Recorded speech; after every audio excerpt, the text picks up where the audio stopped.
Wanna take a ride?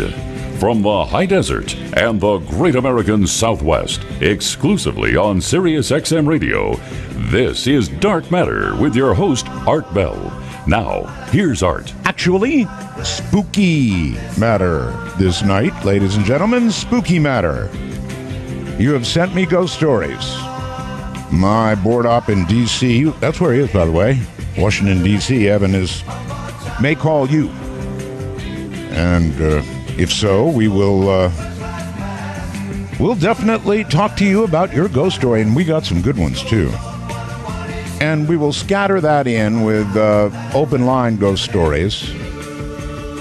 Now, not yet with the open lines, but we will get to that, I guarantee. It's a long night. 4 hours is a lot of show with as few breaks as we ever have. All right, you know what? We've got a winner. That's right. In the ghost photo contest, we've got a winner. And I think that I've got her on the line right now. Her name is Rebecca O'Donnell, and she found out about 2 minutes ago or 3 minutes ago that she was the winner of our ghost photo contest for Babushka. So, Rebecca, welcome to Spooky Matter. Thank you, Art. It's a pleasure to talk to you. Congratulations. You know, you got a brand new radio, and you got a 1-year subscription to Sirius XM. I'm so very excited. Yeah, it's a good deal. How did you come upon the show? I actually had heard many rumors about the great Art Bell, and one of my friends is an XM subscriber, Sirius subscriber, and I just happened to be over, and I got to listen to a couple of your programs, and I loved it. Uh-huh. Well, we depend on that kind of thing for sure. Anyway, tell me about Babushka, would you please? Okay, I actually worked with a fellow at a cable company, local here, and he knew that I did some amateur ghost hunting, and we would talk about that, and he was kind of shy to show me, but he actually showed me this photograph that I entered in the contest, and said that was at his sister's house, and that they had been experiencing creepy stuff that had been going on in the home. And when I saw that picture, I had never seen anything like that before. I had gotten orbs myself, but nothing ever like that. Oh, I've seen orbs too. Yeah, but orbs are not what you brought us. And by the way, yours was picked as the winner by the most positive comment. There were like 100, I think, positives on you for that, and it was clear winner. There was one other, but it got qualified because somebody had poached it from another website. Oh, okay. So yours is an original, and it's totally a winner. And whoever took it, who took that? That was my coworker's name was David.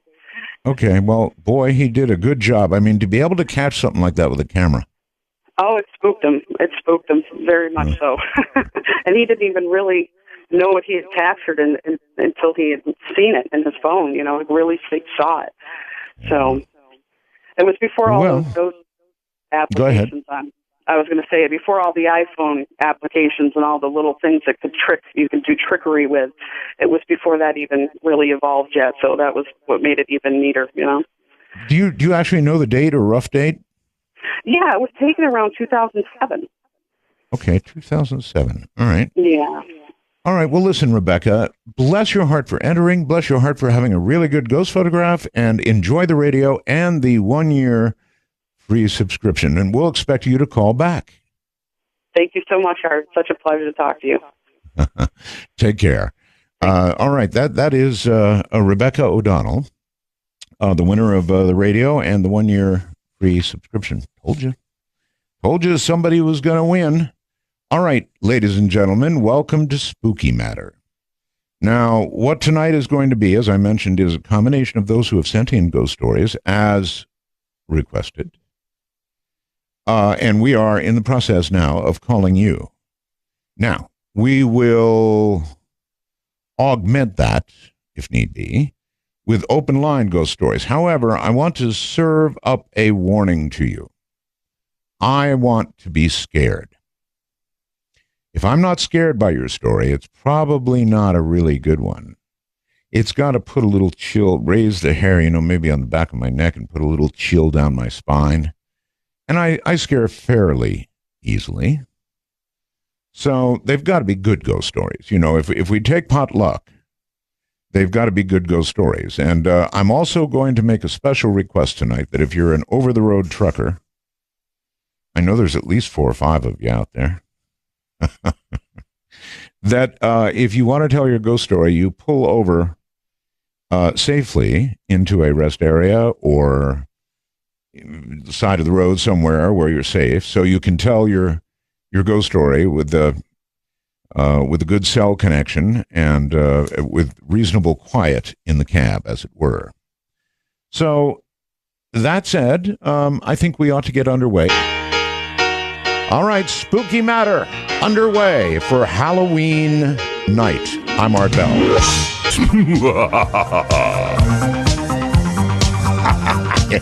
You've got to love that laugh. I can do it sort of. How's that? Spooky Matter on Halloween night. And I know many little ones are out there tromping through the night. By the way, including mine.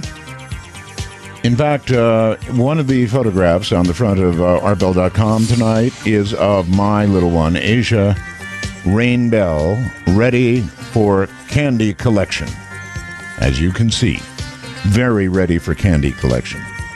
She lives in fear that when she gets home, Daddy will claim all her candy. In past years, I have played around with her like that. And so now I believe that when she gets home, which she will before I do, of course, she will hide it. Who knows where? We'll probably find it next year. All right, let's go to Tennessee. And Osage, I guess the name is, right? Is the name Osage? Hello, Tennessee. Hello, Osage. Are you there, my friend? Well, let me try it again.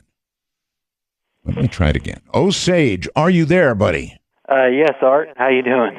I'm doing fine. I thought we had lost you for a moment, but no, we have you. All right, so what's spooky in Tennessee? Nothing. The story I have is actually whenever I was overseas in the military. First, I just want to say I'm a little nervous, so I apologize. Oh, relax. So, in other words, it's like an alien ghost story. Okay, yeah. I also want to give a shout-out to Bell Gab, to all those guys out there. The Bell Gab people? Yes, indeed. Yeah. What do I call them? Vicious but vaguely lovable. That's really an apt description. Yeah. Well, the story had to do whenever I was in the military. It was the 2002-2003. I was stationed overseas in Korea. I was at a Camp Stanley base, which is kind of far north. And right. And I May I ask? Let me stop you. What is it like? I've been to Korea any number of times, but being actually in the military and stationed in Korea. Well, put it this way: I've heard of our troops in Korea referred to in interesting ways, as though you're kind of there so that if the North starts a war, America's automatically brought into it. Is that how you guys looked at it there? Kind of. I mean, well, a lot of people don't know, I guess, that we were never actually, we signed a ceasefire. We never signed a peace treaty, so we were technically still at war. That's correct. And they stationed me there because I after the 9/11 happened, I wanted a combat. I thought I was going to go to Iraq, but instead they sent me to Korea instead. So well, you darn near got some combat anyway. It got pretty tense there for a while. Yeah, it did. We had riots and stuff outside our base, and they had an accident.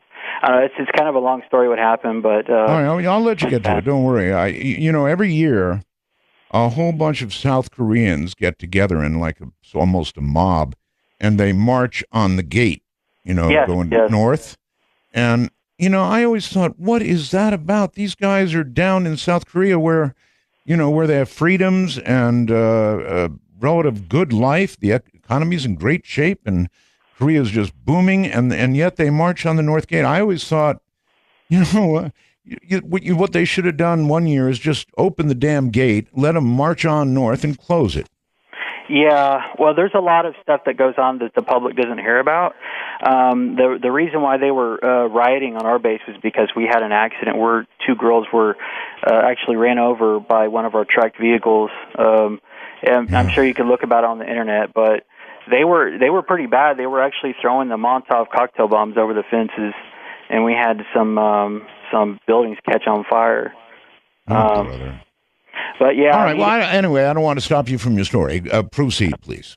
Okay. Well, during the end of my time, I was usually when everybody does their last 3 months, they try to keep them on light duty so that they don't get injured, because if they get injured, it causes complications. So they put me on the unit police, which anybody who's been on a base over there knows what a UP is. It's kind of like NP, only you're a security guard, I guess you could say. Yeah, in the Air Force we call them APs, but yeah. Yeah. So basically I would be in charge of the gates, and they would rotate us around the different gates. And I always liked the night shift because just kind of a night person, And so they picked me to work on this gate, which I actually worked there whenever I was doing my time up in the upper part. It's called we call it the AHA, which is the ammo holding area. Right. And up there that's where the last line of defense, I guess you could say, for artillery. The North Koreans had their artillery focused on us, and the only thing we could do is store ammo inside the mountain and in a big tunnel. So to get to that tunnel, you had to go through the gate, and that was the gate that I was, stationed at, in charge of. Mm-hmm. So during the night shift, first I want to say that place had a reputation already. The people there, the Koreans, I've heard them talking before, and I remember one time early on when I first came there, I asked them what they were talking about, and the Korean guy told me, kind of laughed it off. He said, well, they were talking about how that place is haunted, and this was during the daytime. I really didn't understand, what it was about. But I found out later that during a safety briefing we had, that there was a soldier that was killed there in the area, and it was pretty gruesome. He died when he was airing up a tire, and a split ring came off and killed him. Ooh, ow. Yeah, and it was probably instant death, but it was in the area that I worked, in the area, right. So, anyways, I would work there at night shift, and things were pretty calm. Nothing really happened. It was me and another person at all times. And we really didn't have anything happen. I mean, we had cameras there, and it was really quiet. And one night when we were up there, one of the vehicles, and these are Hemmets, these are pretty big vehicles, it just started on its own. And first we heard the rumble, and we didn't know what it was. So we got up, we went outside the door, and I could hear it running. And we looked at each other, and that's when it really kind of got spooky, because I work those machines, and I know that we don't have those malfunction and just cut on their own. Right. That's bad to start the story off. A vehicle starting by itself is not good at all. Yeah. Well, it kind of spooked both of us out, and I decided to go because I knew those vehicles to begin with, so he stayed in the guard shack that we had, and I went over there to the vehicle. And first of all, I was really creeped out because it was in the dark area. So I had to kind of walk in the dark, and I looked around the vehicle, and I didn't see anything at all. So I opened the cab up, and I cut the vehicle off, and then went on our way, and we just noted it in the log. Anyway, so that was the first time something had happened, and we had similar incidents with other people where the lights had cut on. People had noted in the logs about similar incidents like us. Now, I don't know if they took it serious or not, because I don't think maybe nobody read the logs, because that place clearly had something going on. But later on, I guess it was maybe like a week or so, or maybe 2 weeks later, the horn on one of the hemits, and I mean, almost, I think it was the same one. It might not have been, but it was in the same area. Started just going off on its own, and this is like maybe like 2 o'clock in the morning, in the middle of the night, and we're both in there, and it goes off, and we're just like nearly jump out of our seats and fall down because it scared the crap out of both of us, By this time, I'd be worried that thing would start up and head toward me. Yeah, I was actually so scared I made the other guard get out and go with me, which we're not supposed to do because someone's supposed to be at the gate. Right. And so, I mean, I actually had to go up there and undo the chain, and it was just really weird. I don't understand how that could happen. I mean, I don't know. If you think about ghosts, if ghosts are real, how can they influence real things? I don't know, but I do know that a guy did die there. And I guess your story kind of says they can. Yeah. Well, it's just too weird. Yeah. I really appreciate your story. Thank you very much. Yeah, a vehicle does not start itself. A vehicle does not suddenly start, especially if it's the same one, begin blowing its own horn, so to speak. So there you have it, a story all the way from Korea. And when you think about it, hauntings certainly would not be exclusive to any one area. They would be all over the world. And guess what? They are. Ghost stories are as famous in Japan and Germany and every other country in the world as they are here. In other words, ghosts are universal.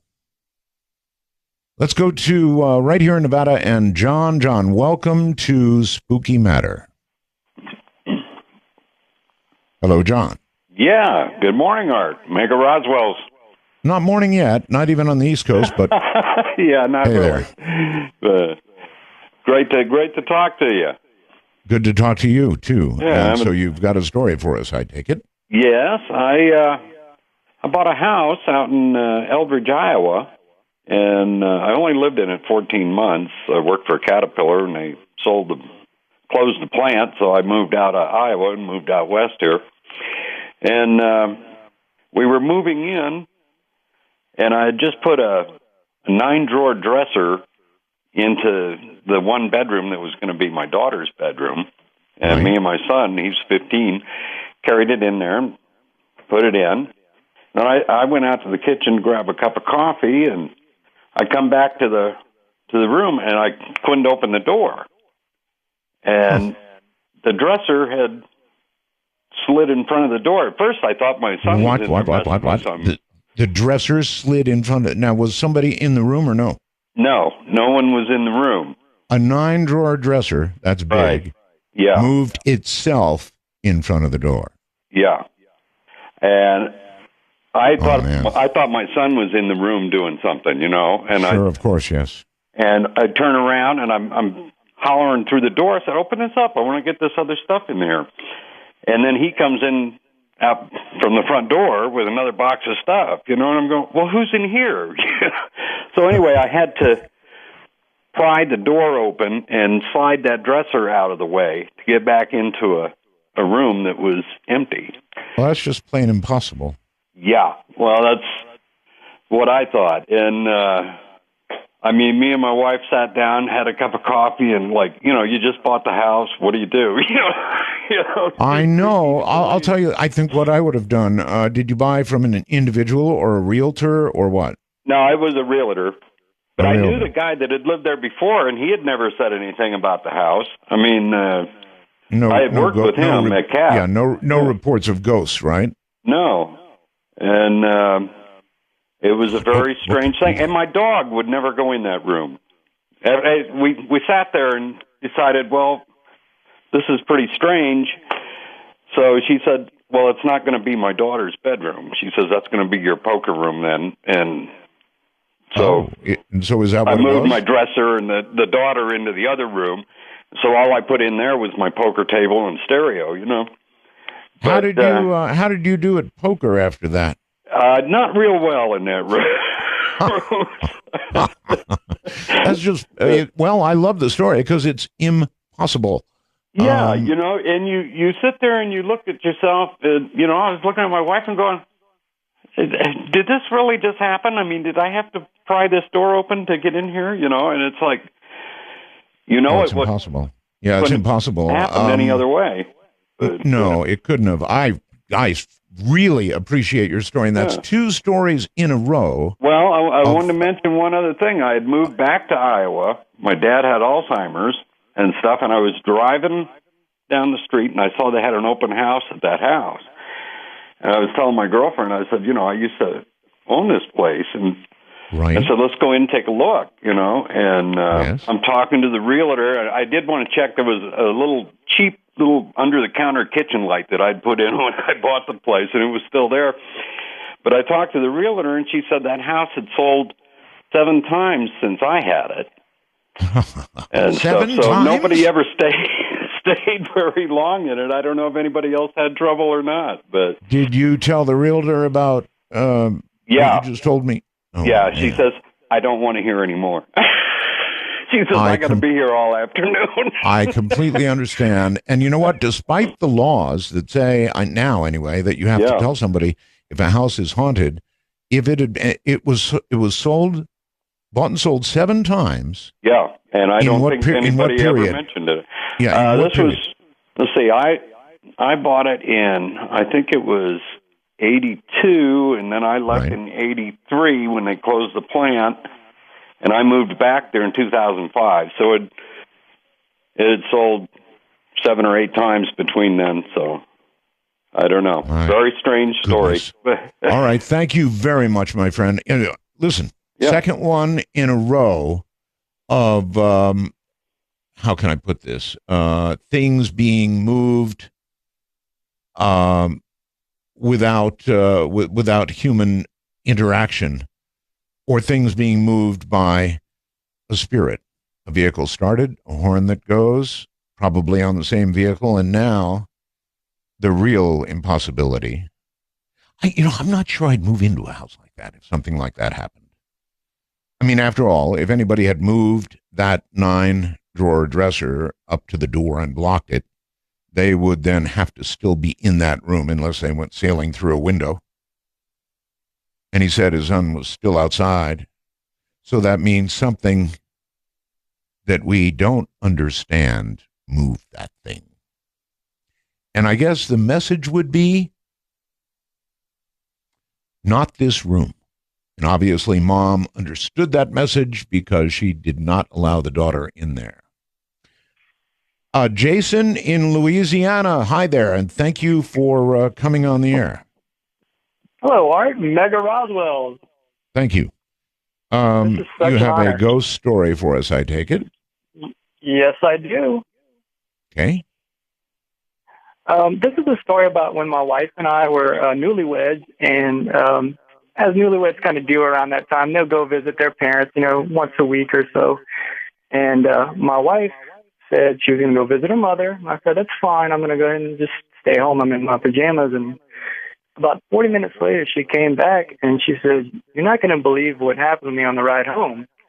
And being the foolish young husband, I said, that sounds great, honey, but let me go ahead and just finish up this video game that I'm playing right now. And so that frustrated her. You're already like a husband. You're already like a husband of about 10 years. Not a newlywed. A newlywed jumps up. I was in hot water. Yeah, I'm sure. So she was a little frustrated, and it wasn't until the next day that I was able to get her to tell me what happened. Apparently, on the ride home, she had just left her mom's home, and she got the feeling that you get when you're being watched. And she looked off to her left, and she saw the classic shadow figure staring at her. And followed her. Excuse me. This was when she was driving? Yes, sir. And this shadow person or whatever was moving by itself and keeping pace? No, it was standing behind a sapling, which she thought she saw a tree out of the corner of her eye. And when she looked, there was a sapling, and the shadow figure was behind it, standing behind it. And as she drove past, its head followed her. She got the chills, and she picked up, she sped up a little bit down the neighborhood. And as she made her way to the end of the neighborhood, the lights, starting where the creature was, started going out one at a time until it reached her. And once the lights reached her, she stopped. And that classic fight or flight kicked in, and she got mad. She was angry. She was scared, but she was angry. So she threw it in reverse, and she rushed back to the point where the creature was, and nothing was there. It was just a sapling, and she had a cold sweat, and she was just sitting there, and the car was idling, and all the lights turned on at once. And you sir have a wife with cojones. Let me tell you, I would not have. I know.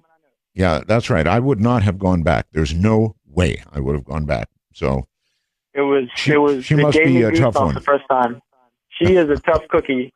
I'm not afraid to go out in public. She's got my back. All right, my friend. Thank you for the story. No, thank you.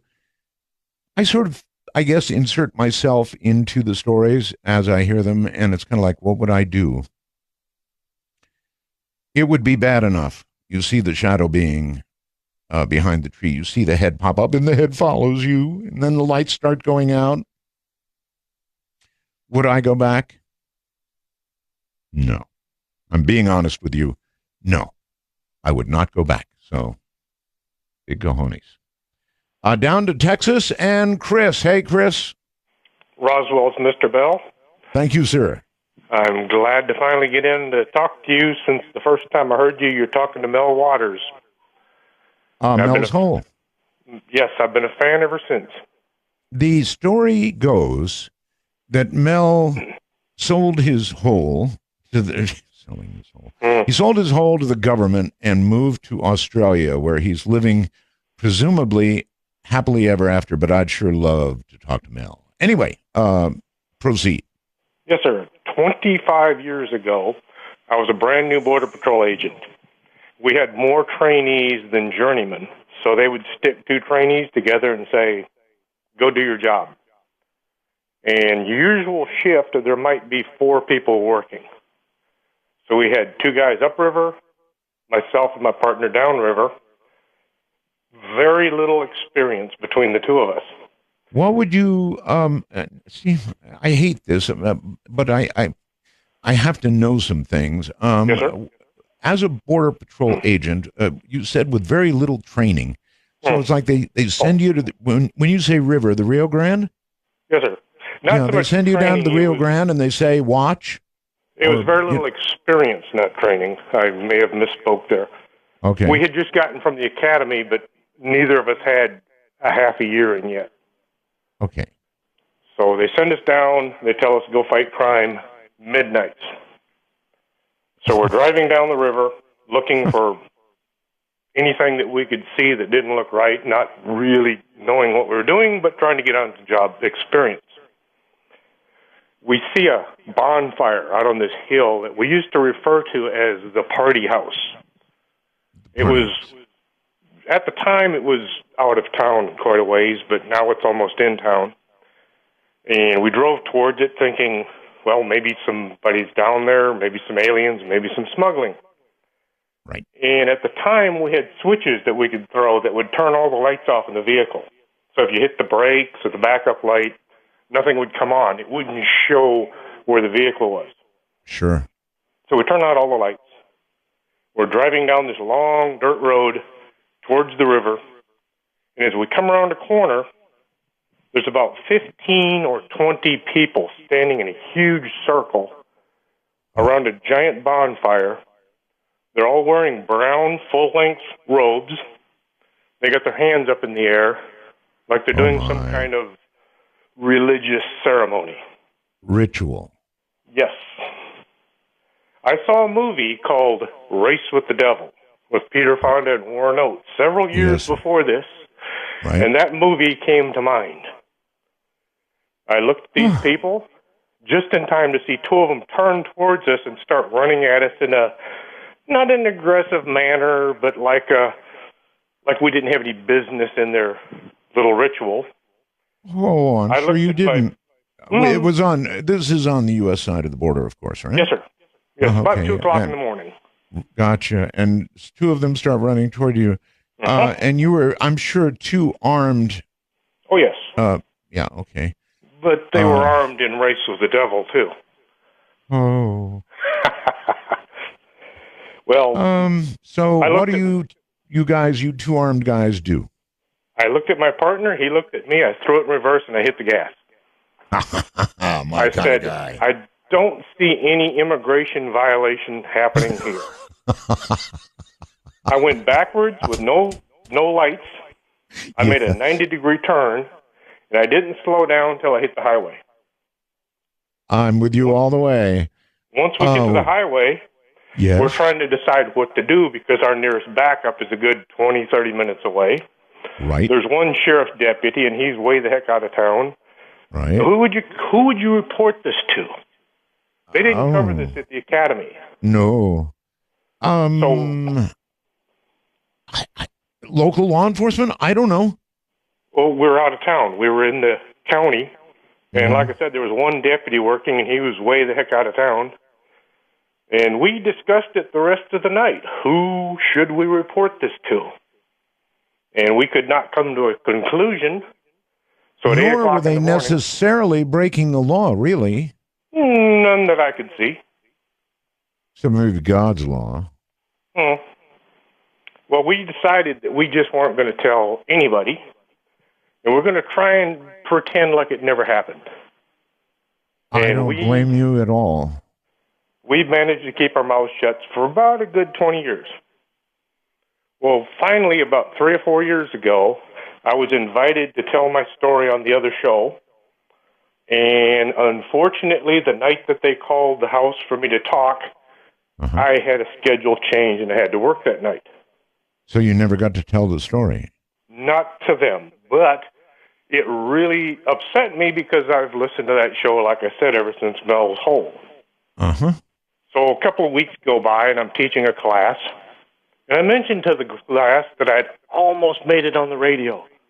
And I told them this story about what had happened to me and my partner and how it would have been neat to tell people I'd managed to tell my story to the entire United States and parts of the planet. And one of the students said, hey, about a couple of years ago, I was driving around down by the river and I came across the exact same situation. Oh? Yeah, so apparently whoever these people are, they're still out there, they're still doing their little ritual, and I have no idea who they are or what they're doing. And this person, this student, what did he do? Exact same thing. As you did, and as I would have done as well.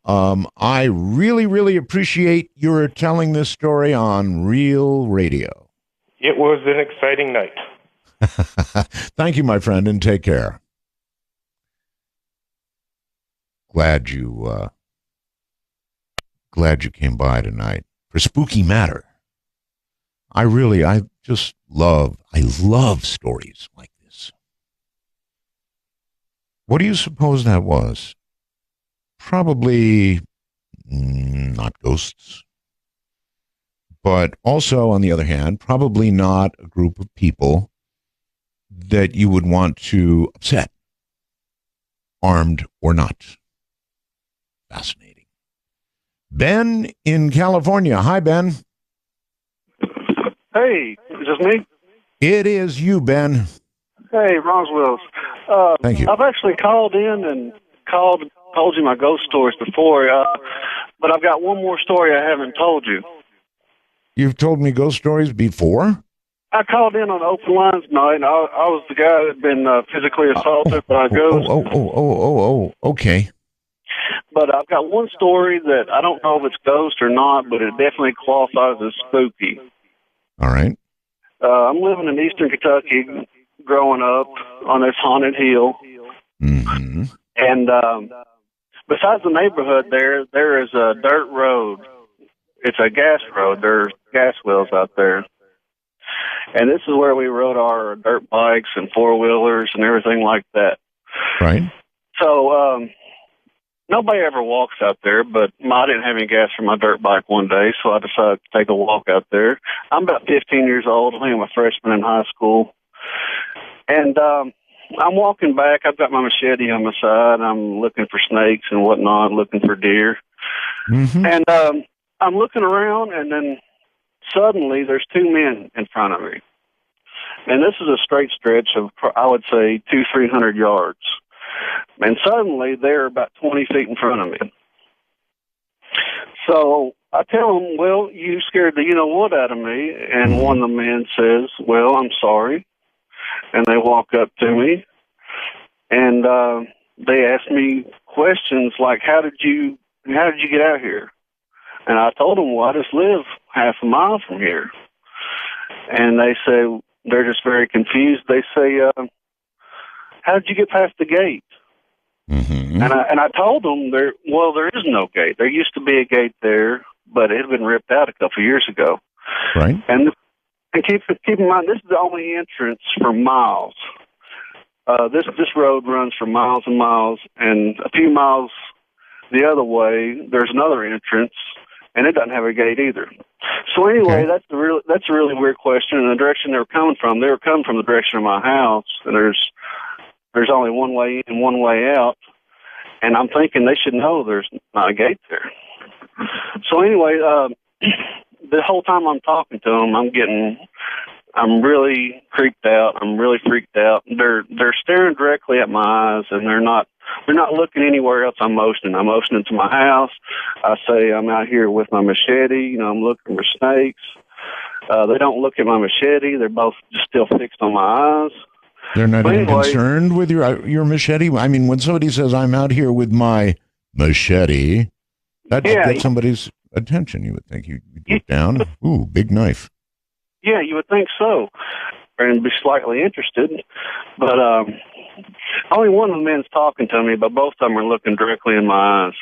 Yeah. And so anyway, I'm freaked out. So, I got to go. Because I never really see anybody out there unless they're riding a motorcycle or a dirt bike or a four-wheeler. But I start walking back towards my house. We cross paths. And, of course, I'm scared, nervous. And within a few feet, I take a few steps and I turn around. They're not there. As in disappeared. As in they are gone. Well, maybe they vanished back into a time when there was a gate. Yeah. Say that gate hadn't been there in a couple of years, and I don't really know what that was about. But I start walking fast. I'm really nervous now. My heart's racing. I'm panting, and I'm walking fast. And I turn back. They're still not there. There's nowhere for them to hide, but they're not there. So I'm convinced that something bad's about to happen. So I'm running back to my house, and I reach the road again, and there's not a work truck there. There's nothing there. So I make it home. I run to the house. I slam the door, lock the door, tell my mom somebody's coming to kill me. Two men are trying to kill me. And sat there freaked out for the rest of the day. So I didn't tell that story because I didn't know if it's a ghost story or not, but it was definitely. Well, it is. All right. Thank you very much. I'm not sure what to call that story, but these odd things do happen. Yeah, and I understand. Sometimes you don't say it was a ghost. I kind of like my guess, actually. They asked about a gate that hadn't been there in a long, long time in a very weird way. And I'm guessing they went back to whatever it was, time-wise, when that gate was there. I could be wrong. It's just a guess. You're listening to Spooky Matter on Halloween. I'm Art Bell. Don't forget a picture of my little Halloween girl, Asia Rain Bell, on the website, artbell.com. That's me. I used to be able to scare Asia to death with that. It is Spooky Matter. It's Halloween. The little ones are about collecting candy in some time zones, and others are Probably well done by now. Let's go to, these are your stories, Illinois, and Larry. Hi, Larry. Hello, Art. Roswell's. Thank you. And I hope Asia comes back with a whole sack full of goodies for Daddy. Oh, she will, and she'll hide them before I get home. That's when you get into your daddy experiences, and surely you know where at least half the hiding spots are. Well, usually she knows I grab the candy and run around the house with her chasing me. That's how it usually works out. That's Daddy's job. Anyway, you have a story for us. Yes, sir, I do. Picture it. You're a corrections officer. Uh-huh. Working a midnight shift.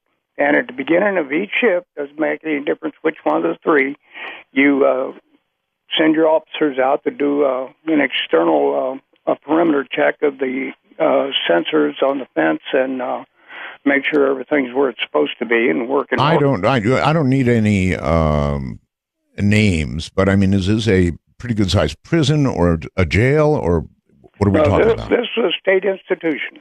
Okay, big one, yes, sir. Male. Pretty good size. We was generally we run around with about a population of about 2,350. Oh, big one. Okay. They're pretty good size. And I was a zone sergeant, and my officers automatically went out and done their duties. We done an external perimeter check and an internal perimeter check. Sure. And the internal perimeter check not only included the inside pits, but also making sure that the doors and windows and everything was secured on the buildings. Right. And part of the institution was handed over from the Department of Mental Health. Mm. And this one particular building, which was right across a service road from another old mental health building that had inmates in it. Mm-hmm. But the building in question did not. It was not inhabited. And down on the basement level, there was it's still there, an extremely heavy steel fire door. Mm. And there for about at least twice a week, for about 6 weeks, we would find this door open. The fire door? A fire door. And did an alarm go off? I would think it would be connected. There's no alarms. This building was built about 1910. Okay, gotcha. And my officer that was doing the inspection reported to me that he found this door open, and these are all deadbolts. Oh. And so we find doors open, not real frequent, but from time to time, somebody would leave the building, on the evening shift if they had a class or something in there and failed to secure their door. But this building nothing was going on in there. Right. And the problem is that to secure this door, no personnel whatsoever inside our perimeter has a key to that door. You have to go to the communications room where we were issued our keys and our radios and get this one specific key, which took the authorization of the shift commander. And you had again, this door is normally always dead bolted. Yes. Okay. We had keys to all the other doors in that building except that one particular door. Right. Nobody inside the perimeter had that key. Well, I had to get authorization from the captain to get the key in writing, and naturally he wanted to know why. Well, to keep the sergeant that I relieved, keep him out of trouble, I just told the captain that I wanted to do a security check. Mm-hmm. So, fine. So, got it. We went in. Me and 4 of my officers, we went in, done an inspection, and the place was empty. And we secured the door. And I reported back to the captain, no results. Everything's fine. Right. And then the next day when I come in, I talked to the sergeant that was in charge on the evening shift, told him what I found, and he said, "Did you put it in writing?" I said, "No, I don't think there's any need for that. Ain't no sense of getting a whole bunch of other people involved in this." Right. So he said, "Okay, I appreciate it." He said, "Was on the evening shift. They done 2 inspections, and one of them was right around 10 o'clock at night, while everybody else was performing a count. They go around and do their same inspections as when they come on Yes. shift. Right. Well, this went on for about 6 weeks, and we kept. No, wait a minute. You're saying this door was open every night? At least twice a week. At least twice a week. Oh my. Okay. And I'd still have to go up there and to the comm room, call the captain, get authorization. Well, by this, after about 3 or 4 weeks, he's starting to get really curious as to why I keep wanting to go in there. Sure. Especially, with that particular key, because I got keys to every other door in that building, and it was a pretty good-sized building. Right. So after about 6 weeks, it was getting pretty old, and me and my 4 officers, we went in, done our inspection. Well, this time the captain called an emergency count. And this is about 3 o'clock in the morning. And while they're counting, we're going in there and looking around. Didn't find anything. Secured the door. And as we were leaving, we're going down a little service road in between these 2 buildings. And not a whole lot of light back in that area. A few security lights on the buildings, but the main lights was from the perimeter lights around the fence. And I happened to turn around and looked up on the second floor window at the end of the wing, and I seen a little girl about 8 to 10 years old, blonde hair, and I just told my other officers, "Hey, come here." So I said, "Look up there. What do you see?" And all their jaws went slack, and their eyes got about as big as silver dollars. I said, "What did you see?" He said, "Do you see a little girl?" They all went, "Uh-huh." And about that time, she raised up her right hand and waved at us. And never seen her again. Never had any more problems with that door. Needless to say, that did not go on our reports. No, I wonder what her connection to that door was.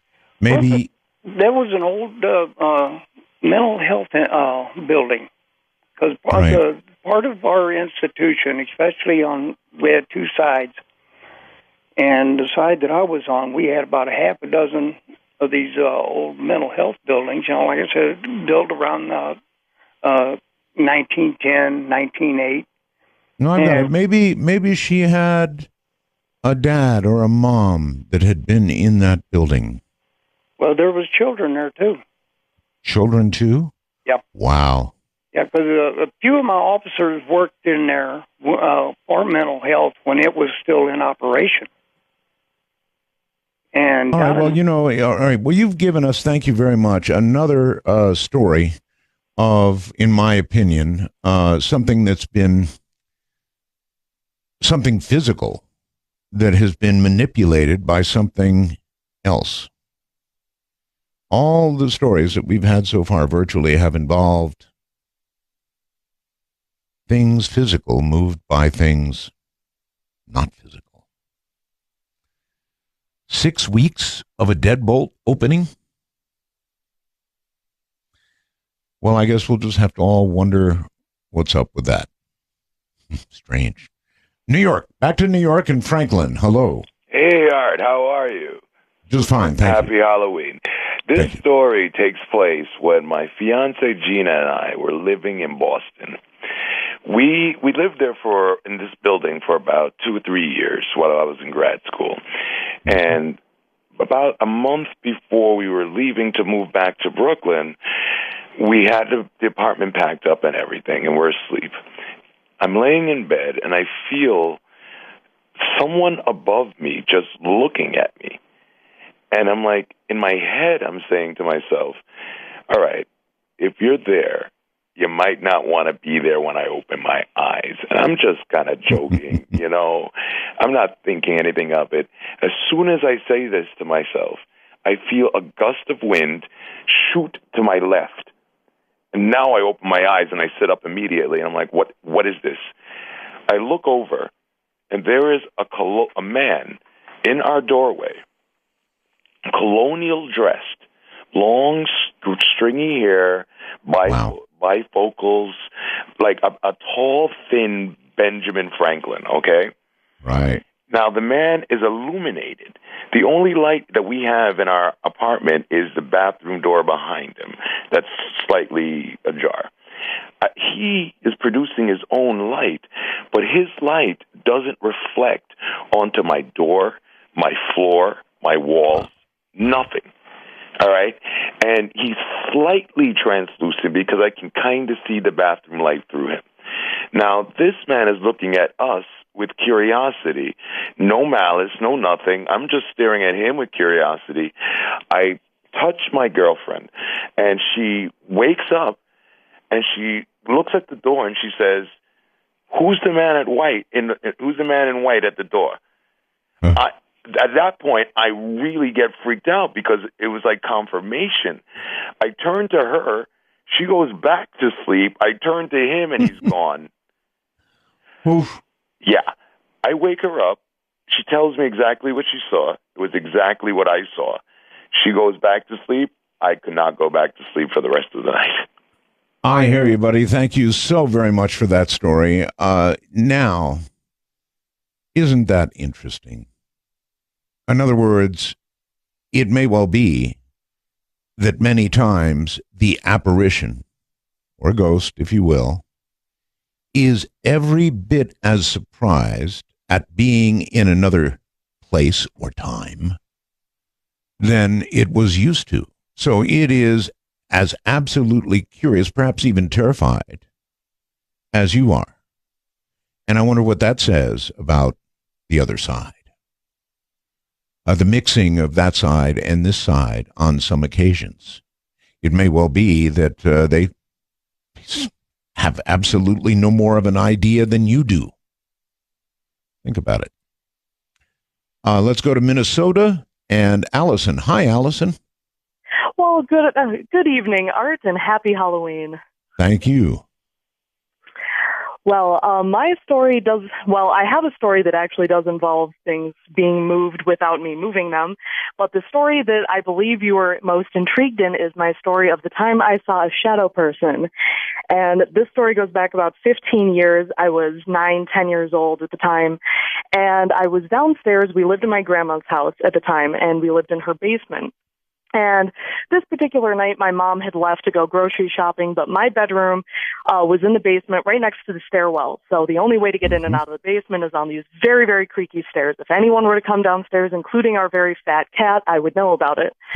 So I'm reading my book for school that night, and I'm sitting on my bed, and the setup of this basement was very odd. It was my room had two doors, one that went to the stairwell, and then another one that went into a very oblong bathroom that was connected on the other side of this bathroom to our living room. And right by the doorway to the living room, there was a desk, and my mom had a light on that, and she left it on for me so that I wouldn't get scared while she was gone, even though my grandma was upstairs watching TV. So I'm reading this book, and the way I'm sitting on my bed, I can see through the bathroom and then into the living room, and I can see the light is pretty much framed by the little slit of the door that I can see through. And I don't know what compelled me to look up, but I look up over my book into the living room, and as I do so, a 6.5 to 7 foot tall, pitch black shadow. I could see, the only definition it had was I could see shoulders, I could see a head, and I could see that it was wearing a bowler hat, of all things. And it didn't bob up and down as people do when they walk. It glided behind this desk from the living room into my mom's room and was gone. And I promptly threw my book across the room, opened the door to the stairwell, and ran upstairs and told my grandma. And she, of course, didn't believe me. Oh, that's silly. But this house, only my mom and I had just handfuls of experiences in this house. So she believed me when I got home. But the part that scared me the most about that shadow person is that it had to have walked a foot or two behind this lamp that was very bright, and it did not cast a shadow on the back wall behind it. It did not have any light reflect off it. It was like a cutout of reality. There was just blackness. And then this entity, you were seeing it full on, straight on with your vision, right? Not peripheral vision, straight on.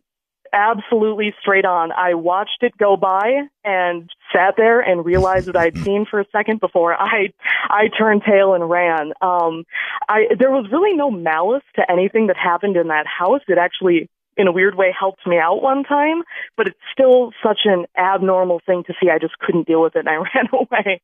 Oh, I would have too. My kind of gal. All right. Well, listen, thank you for the story. It's a good one. You're very welcome. Take care. Thank you. My kind of gal. I mean, I'm being honest with you. If I saw a creature like that, I don't know about you. Perhaps all the rest of you are considering along with me. But if I saw a creature like that, so-called shadow person, straight on, and then it floated across the floor, I would be so gone. Let's go to Andrew all the way down in Melbourne, Australia. Hello, Andy. Hi, Art. How are you? Quite well. And I presume you have a ghost story for us. I do. It's the story involves my daughter's imaginary friend. Okay. For a number of years, my daughter had an imaginary friend that she described as a tall, old man that she named Roger. And it was one of those textbook imaginary friends where she would talk with him, play with him, have tea parties with him, and, sometimes even blame him for things. And, my wife and I would fully see her have conversations with, like, an unseen person. And, my wife did her research and she just chalked it up to an overactive imagination. For my daughter at the time was an only child. And we basically thought that, the behavior was perfectly normal and age appropriate. You know what, though? It's still creepy. If you watch a child talking to somebody that's not there and even apparently getting answers, it's pretty creepy. It's very creepy. And so my wife thought it was normal, but me having graduated from the Art Bell School of Ghost to Ghost and other paranormal shows, I always suspected that she may have been talking to a ghost. Having said that, we never had any paranormal activity in the house. We never saw apparitions or disembodied voices or red eyes in the closet. None of that. One thing happened that did freak me out is one day my daughter told me that Roger didn't like me. And that sort of made the hair on the back of my neck sort of stand up. And I said to her, why doesn't Roger like me? I'm a very likable guy. And she said, Roger doesn't like it when you throw cigarettes in his garden. Ooh. And my daughter did not know that I smoked cigarettes when she was born. I I cut down. I would only smoke when I was at work or late at night when she was in bed. But I would go outside, I'd light up, have my cigarette, and then throw the butt in the garden. And I guess Roger wasn't very fond of my habits. Oh, Andy, that's so creepy. It is. All right. Thank you very, very much. That is a creepy story. It really is. Can you imagine being told not to do something by your daughter who could not possibly have known that you were doing it? Oh, boy, that's creepy. All right, it's about that time. We'll pause here. No, wait a minute. I already did that, didn't I? Let's do this. There you go. Let's pause. It's Spooky Matter on Halloween night. It's solidly dark here now on the West Coast. as it should be. Good evening, everybody. This is Spooky Matter on Halloween night. It is dark out there, isn't it? Have you looked behind you the last few minutes? Yeah, if I were you, I would. Let's go down to Sam in Texas on Skype. Hey, Sam. Hey, good evening, Art. Good evening. Okay, I have a ghost story for you.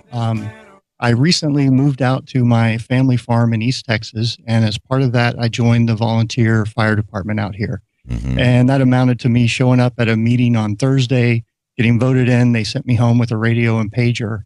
Well, on Saturday night, 2 days later, the pager goes off, and I'm the first one to the station. The chief and I take a truck out to this accident. It's a rollover.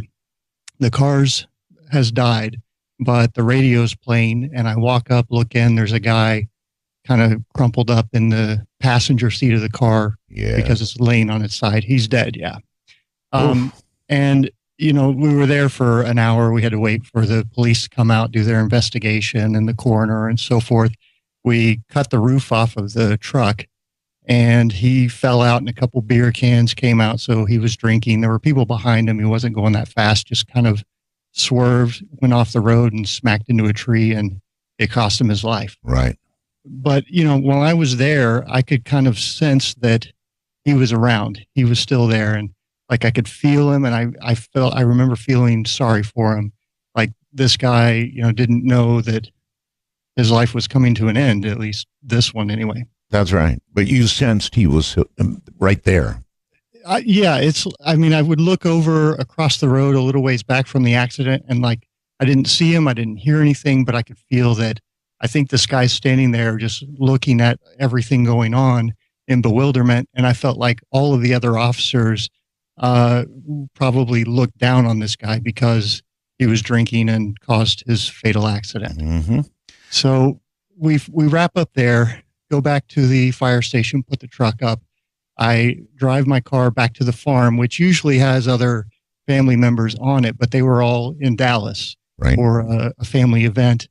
And I get back to my house, and I can like feel this guy with me still. I think he followed me home from the accident. Maybe he sensed that you identified with him in a positive way. You felt sorry. I think he could maybe hear my thoughts or feel my emotions, or somehow was perceptive to that. Sure. But it creeped me out. I mean, I was just scared half to death because, you know, this guy is here following me home, and I don't know how to help him. And eventually I said that out loud. I'm like, I don't know how to help you. I'm sorry. And this went on for about 30 minutes. And I remember thinking, boy, I wish my mom was here or somebody else was here on the farm. And I thought about them all being in Dallas. Right. And eventually it went away. And about 30 minutes after that, I get a phone call from my mom.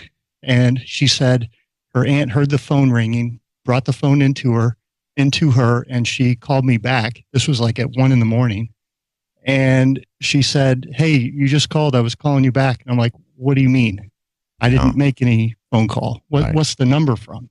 Well, the number she gave me was my cell phone, and I had just moved out here, and my cell phone gets no bars. It says no service on it. So I couldn't even place a call, and the landline from the house doesn't have long distance, and her number is a Dallas number, so there's no way I could have called her. Oh, my goodness. So I think this guy, or one of the guardian angels that took him away or whatever, sort of placed this call to put me at ease. That's a cool story. Thank you. Thank you. Oh, yes, of course it is. Thank you so very much. Wow. See, these things, they do happen. That one from Texas, and I so appreciate it. I think that the dead, let me correct that. It is my firm belief that the recently dead do not depart right away. They're still there for a while. Not a long time, perhaps days, perhaps hours, perhaps days. But I firmly believe that they do stick around for a while. Let's move to, let's see. Let's move to Colorado and Francisco. Hello there. Hi, how you doing, Art? Very well, sir. Thank you. Thank you. I'll go ahead and start off. My story, it starts off, met a good friend in a Lutheran high school. I guess, better way to put it, it's kind of a uptight religious school. Right. They would teach us, Bible verses. We'd go to Bible classes. None of that to me. I mean, I was already, born and raised in the church. However, this friend that I met, he really he was there for other reasons. And I tried to, I guess, talk to him about religion from time to time, and kind of blew it off. He was like, well, why don't you come with me over to my house?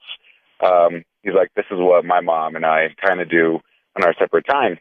So we go over there, and it has a real nice house, a lot of ornate, old collectible type of items. And one of the items that she has in this big open garden room area is a Ouija board. So convinces me, which going against everything that my mom had told me, don't you mess with that stuff because something could attach to you. It could follow you back if it wants to. Just leave it alone. Well, being a teenager, I was like, let me try it. So we gave it a shot, and got some interesting responses. And I was like, okay, I got to try it. That's that. So fast forward now, we're in our late 20s.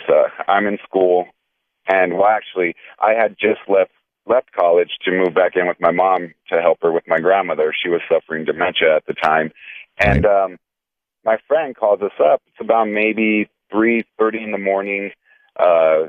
December, so it's cold, snowing, and I could just hear on the other room, he's just crying hysterically, and I get up, kind of, confused in the daze, asking, what's going on, and she says, he needs our help, we need to go to his house now, grab your things, let's go, and he lived, a few miles away. Mm-hmm. We get to his house, and he's standing outside in the snow with no shoes on, with just an undershirt and a pair of jeans, and immediately gets in the car, starts crying again. I mean, just shaking uncontrollably, probably from being cold and being scared. And as he starts to calm down, we ask him, what's going on? What happened in there? And he said, I came home, hanging out with some friends. He's like, and I smelled this awful smell, almost like sulfur. He's like, I paid no mind to it. I looked around the house. He's like, it's not until I came to my living room that I seen a man sitting on my couch. The man was very, I guess in his terms, he said the man was very good looking, very well kept. My friend had a dog, a big Rottweiler, and his Rottweiler, instead of barking, going crazy, wanting to attack this guy, sat right next to the man. The man kind of just was stroking the dog. He said when he looked at his eyes, that his eyes were gray.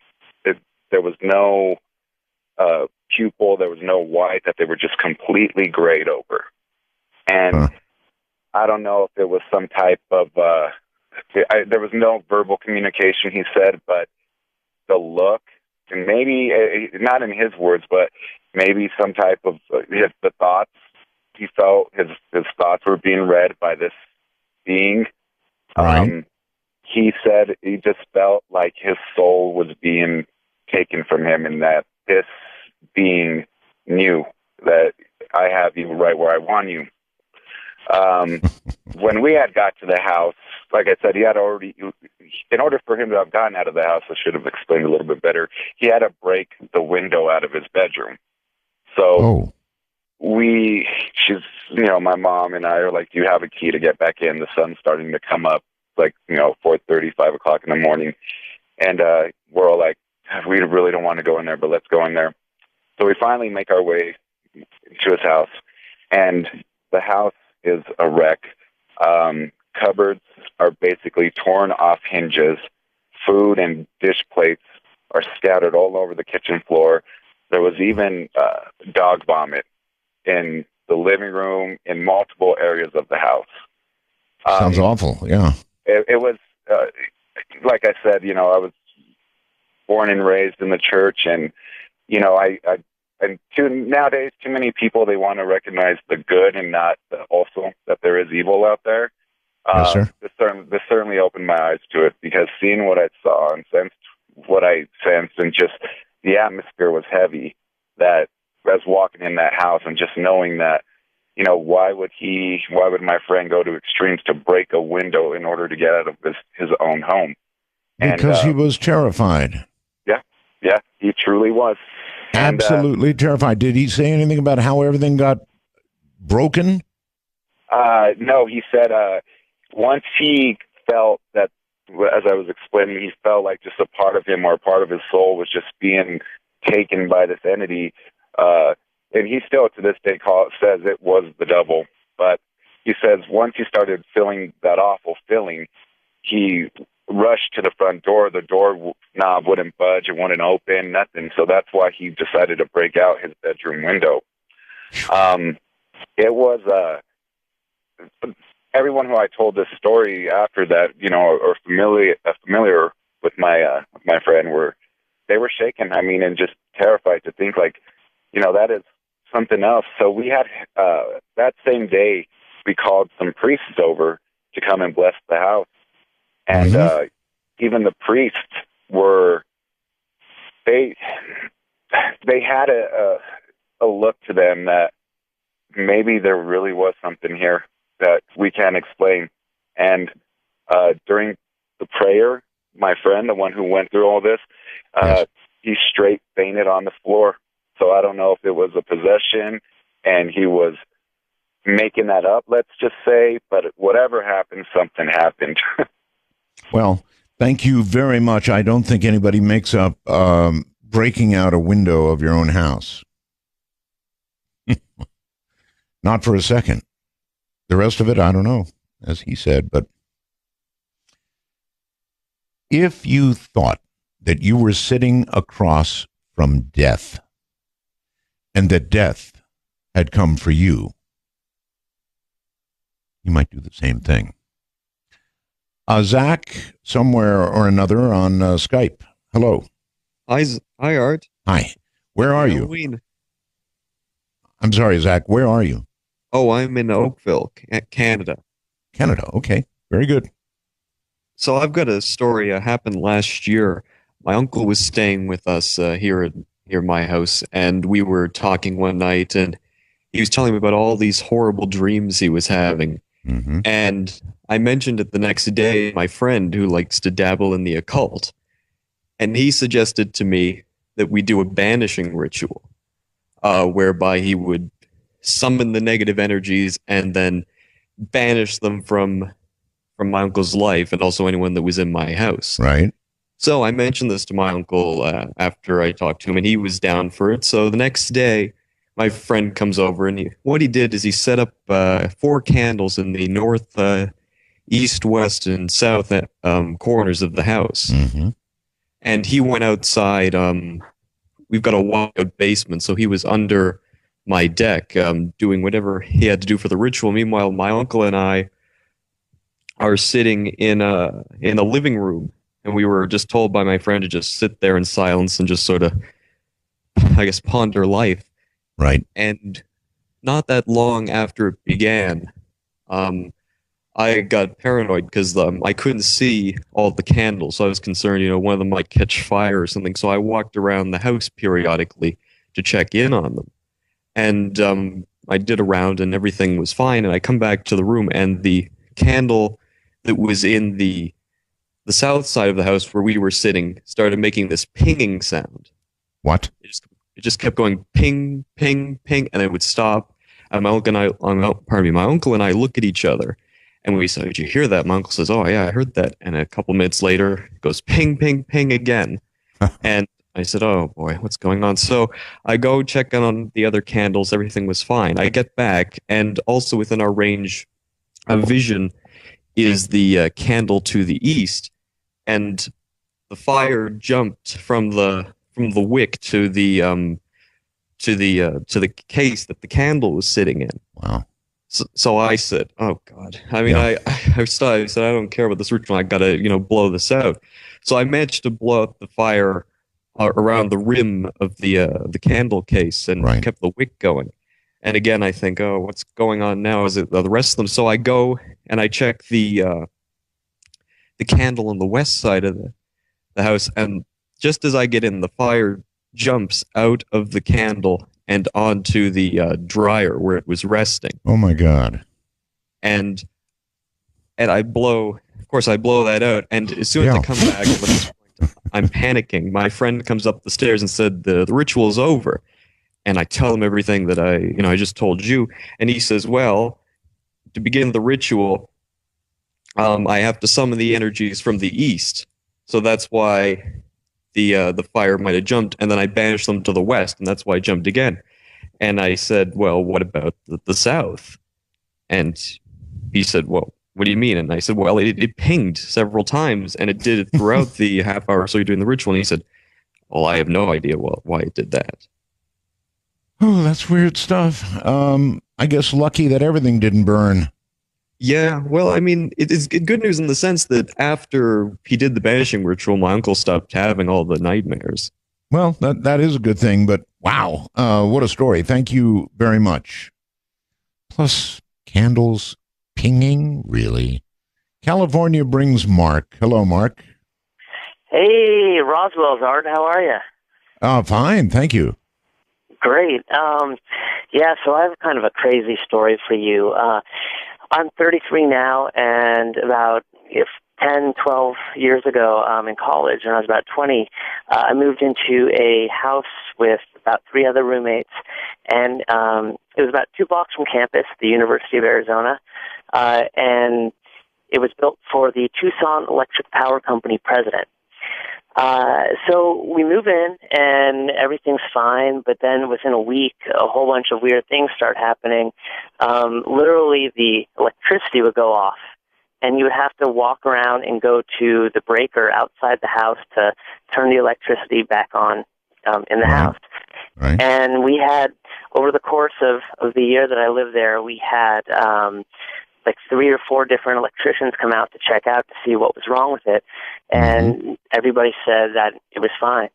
So there was strange electric stuff that would always happen. One time I was using the regular can opener, and the electric can opener actually started to go off by itself. But one of the really creepy things was that we didn't have cable because we were poor college students, and I knew that my roommates weren't home one day, and I wanted to bring this girl back. So we go back to my place, and when we get there, I say, "Hey, let's watch a movie." And so I turn on the TV, and there's that staticky, that snow that you have when you don't have cable. And suddenly there's this bang in the other side of the house, and it's like sounds like dishes crashing. And she says, "What was that?" And I said, "I don't know, but I swear there's something really weird with this house. It's haunted." And suddenly from the TV, through the snow, the static on TV, it said, "No, there's no ghosts here." And well, that's not so. Well, it is unusual, but I mean, a lot of times voices and things are heard from white noise, and that's what you had on your TV was white noise. So, well, it was so creepy. I turned off the TV and I looked at her and I said, "Did you hear that?" And she said, "Yes." And I said, "What was that?" And she said, "It said there's no ghosts here." And we ran out of the house freaking out. But another thing that actually happened that my friend, was an EVP answer. Yeah, so I was filming. We had a party one night, and I was going around filming using night vision in the house. And I go up to my friend Gentry and just ask him, "Hey, how you doing?" And he says, "Oh, I'm good, whatever." The next day when I'm watching the tape, and we go, and all of us are watching the tape the next day of, the party the night before. And suddenly it goes into his room, and I say, "Hey, how you doing?" And it was the most demonic sound that was captured on this tape right, when he said hi, it was like this, just this horrible, horrific sound. And the weirdest part about that is that it's been years since all that happened. And for some reason, about a month ago, I was driving with my girlfriend, and it was 11 o'clock at night, and that story kind of, for some reason, I just remembered it right then. And I asked her if she believed in ghosts, and I told her the story and that I had recorded this EVP with my friend Gentry. And I thought to myself, man, I need to call him. I haven't talked to him in a few months. I hope everything's okay. And the next day I got a phone call that Gentry was in a coma. And unfortunately, about 3 days later, he passed away. But the odd thing about that was I just remember that story, like, randomly. And I asked my friend Emily, when did he, slip into the coma? And she said it was around 11 o'clock on that Saturday night, which was literally, I think it was like 11:15 that I was telling my girlfriend that story. So I don't know if there was some sort of like reach out or connection or something, but it's something that really kind of like touched me and freaked me out a little bit. Oh, I hear you. Maybe you should go into the field of EVP investigation. I'd rather not. I'd rather leave that be. All right. Thank you very, very much for the call. That's pretty weird. That's a completely uninvited EVP, a television just playing white noise in the background. It is the ideal medium for EVPs. Did you know that? The ideal medium. All right. Let's go to Texas and Roland. Hi. Hello, Mr. Bell. Is that you? It is. Well, I recognize your voice. Nice talking to you. Pleasure's mine. Thank you, sir. You bet.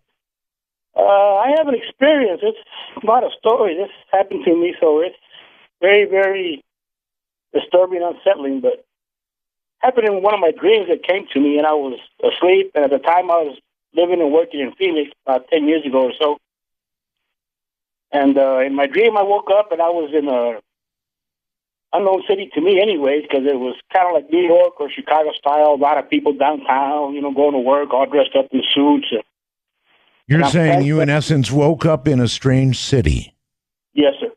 Yes, sir. Uh-huh. And in my dream, I'm climbing the stairs to go up to like a high-rise building, and I'm not exactly how high it was, but it had been at least 20, 30, 40 stories.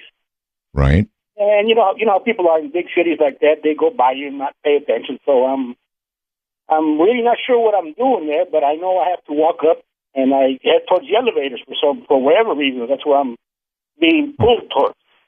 Okay.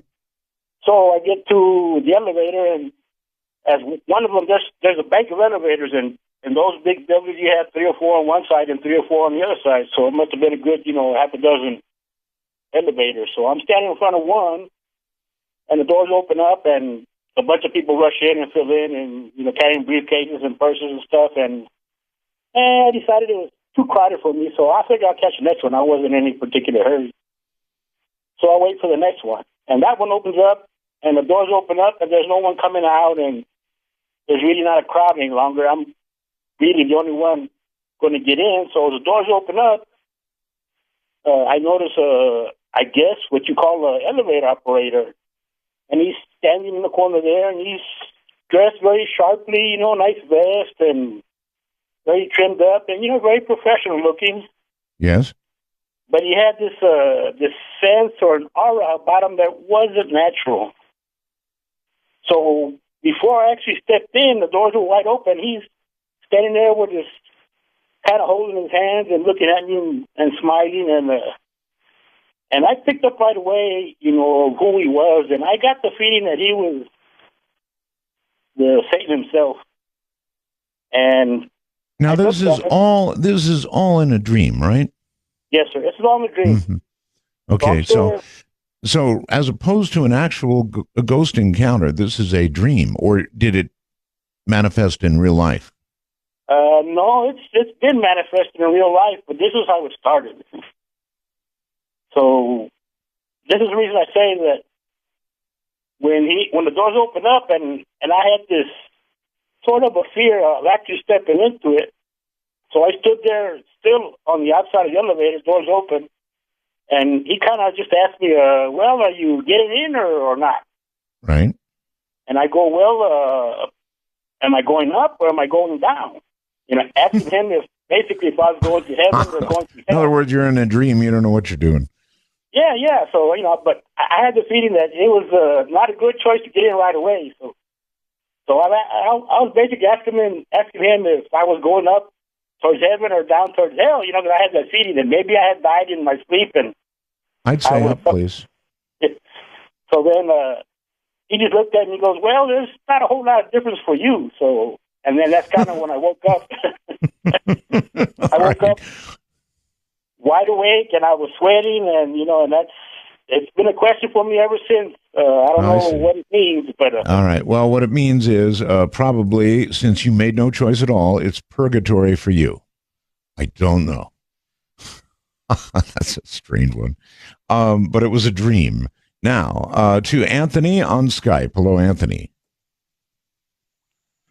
Art, how are you? Very well. Where are you, Anthony? I'm in Stillwater, Minnesota, about 15 minutes outside of Minneapolis. Well, all right. You have a good ghost story, I hope. You know, I do, but I'll tell you what. My wife had sent in part of the story on through the wormhole to you. Yes. And what I want to do is, because she can tell us so much better than I can, and it's really a phenomenal story. So, okay. If I hinge it to her, Stella is her name. Okay, you're breaking up on me a little bit. You're going to put her on the phone. Is that what you're going to do? That's right. That's right. All right. Let's have her. Okay. All right, Art. Here's Stella. Stella.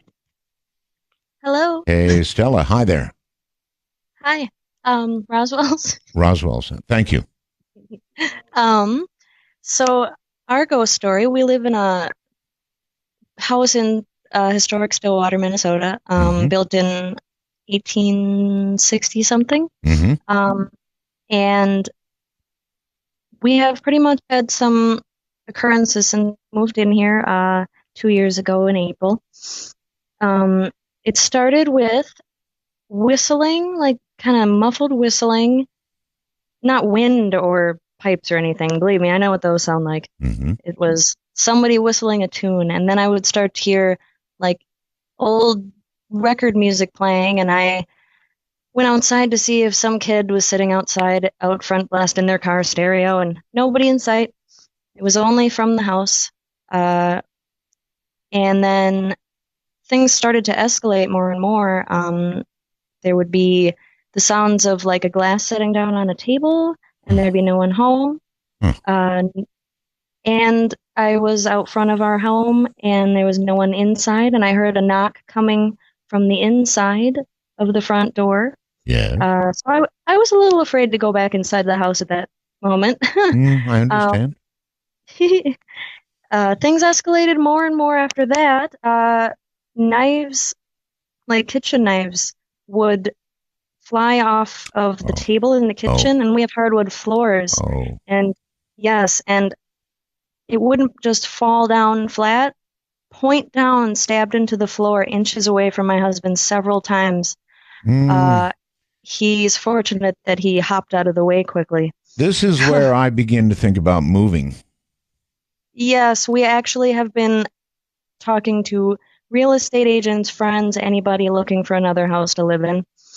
I've seen that in movies where knives slowly pull out of the holder and sometimes head through midair towards somebody. No. That's it. That's pretty much what was happening. And then I was sitting on our couch, and the TV screen, you know, when a TV's off, you can see the reflection in it still. Sure. So I was just kind of staring off into space, and I saw in the reflection walking towards me a full-bodied, it was not even out of the corner of my eye. I could see it directly, but in the reflection of the TV, a full-bodied, it was a man, it was a figure, and it was walking right towards me. I screamed, jumped up. My husband said, "Oh my gosh, what's wrong?" Yep. And then it disappeared, and that was horrifying. Yeah, that'd be it. That'd be actually the knives would have been it. But then, so tell me, you did move. We are still here right now. Actually, the spirit here will usually cut off our cell phone conversation. Like, it'll drop the signal on our cell phones if we ever talk about it. Like the spirit while we're in the house. Like if I call my mommy and talk to her about how I'm scared about the ghost. So it will even cut off on our home landline. It'll just drop the call. Apparently it's decided not to mess around with Skype. I'm surprised, actually. I told my husband while he was waiting on the line, I hope it doesn't cut us off of Skype. You made it through. I you know that you're still in the house. I'm amazed. Well, there's one more thing here I got for you. Mm-hmm. I got a strange feeling in our backyard. Our landlord had dug up our old deck. It was all rotting and falling apart, and he put in a new one. And he didn't just dig, post holes for the deck. He kind of dug up the whole front half of the backyard. Right. So ground that hadn't been dug up basically since the house was built. I was walking our little tiny teacup chihuahua, Ellie, outside in the backyard. I saw something on the ground in the dirt that had been dug up. Right. And it was a human tooth. So I did a little more digging, and I found probably at least 50, 60 human bones in the yard. Bones? Oh, my God. Now what? Yes. They're my God. Recognizably human parts. At this point, you call the police. Yes. We're going to... Yeah. Oh, and some very old coins. My husband just reminded me from early 1900s. It was a little disturbing because. No, that's not a little disturbing, hon. That's really, really disturbing. And once I'm digging in my backyard and I start finding bones, that's it. I stop. I call the police. But you found once again how many bones, please?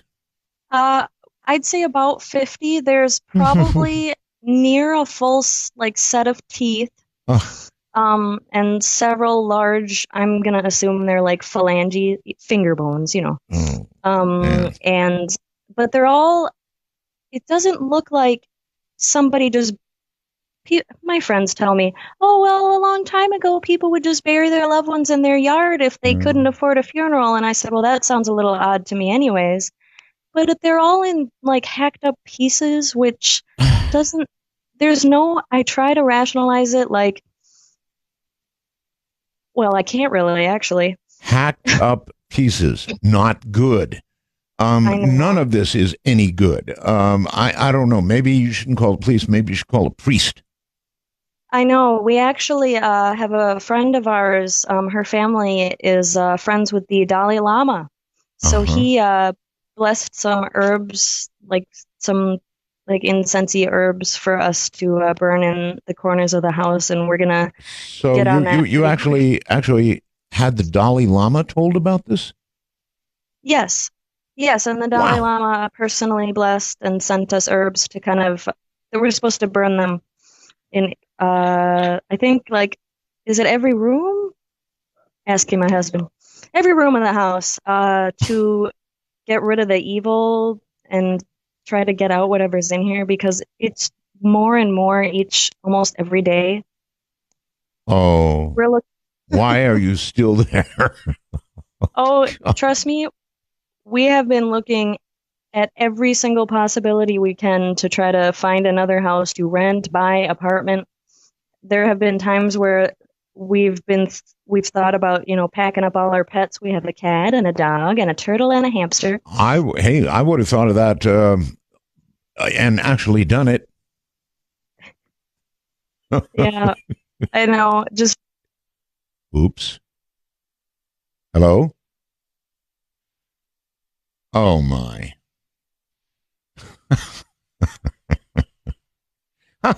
She got cut off. Oh, Lord. All those bones, all those things happening. I'm Art Bell. I'm not over that last story. That thing was way over the top. Way over the top. Ooh. Hacked up human parts in the lawn? No. All the rest of that happening?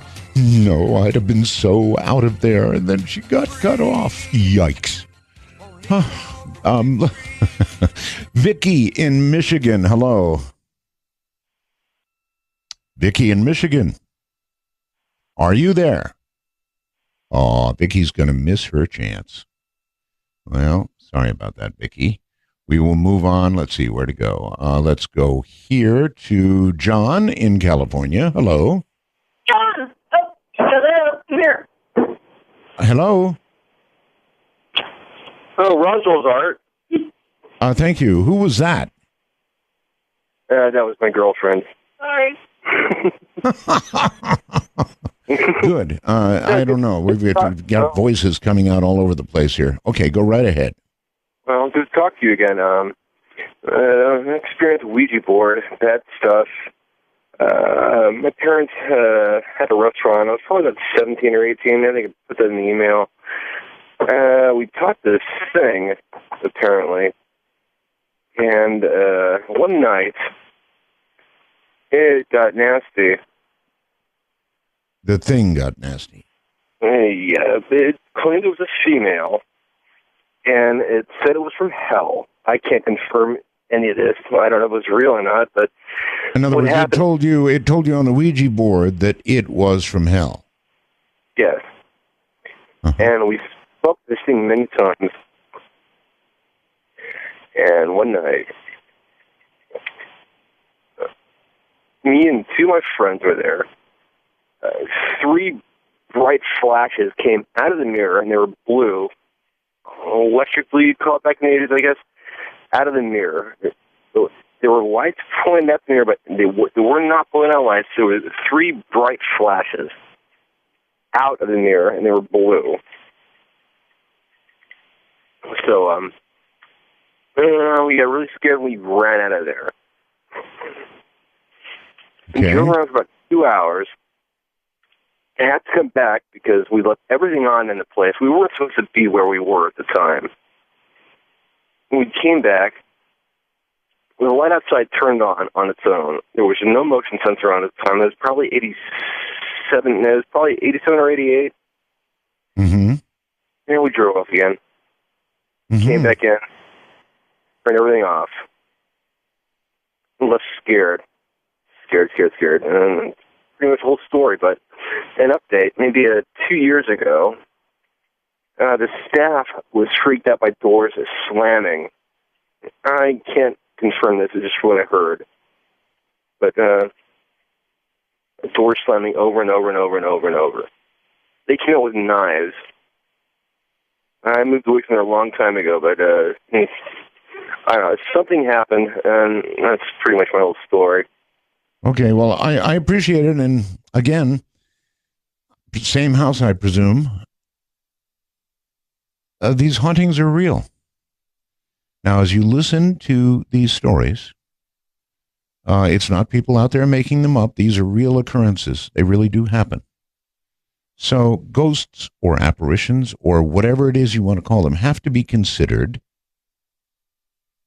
to have substance, not a word you would normally associate with something non-human, right? But substance. I think that's a fair way to put it. Here's somebody that's been waiting. Michael in Virginia. Hello. Hi, Art. This is Mike in Virginia, right? And this story, we're currently living in Virginia, but the story took place about a haunted home that we purchased in Ohio.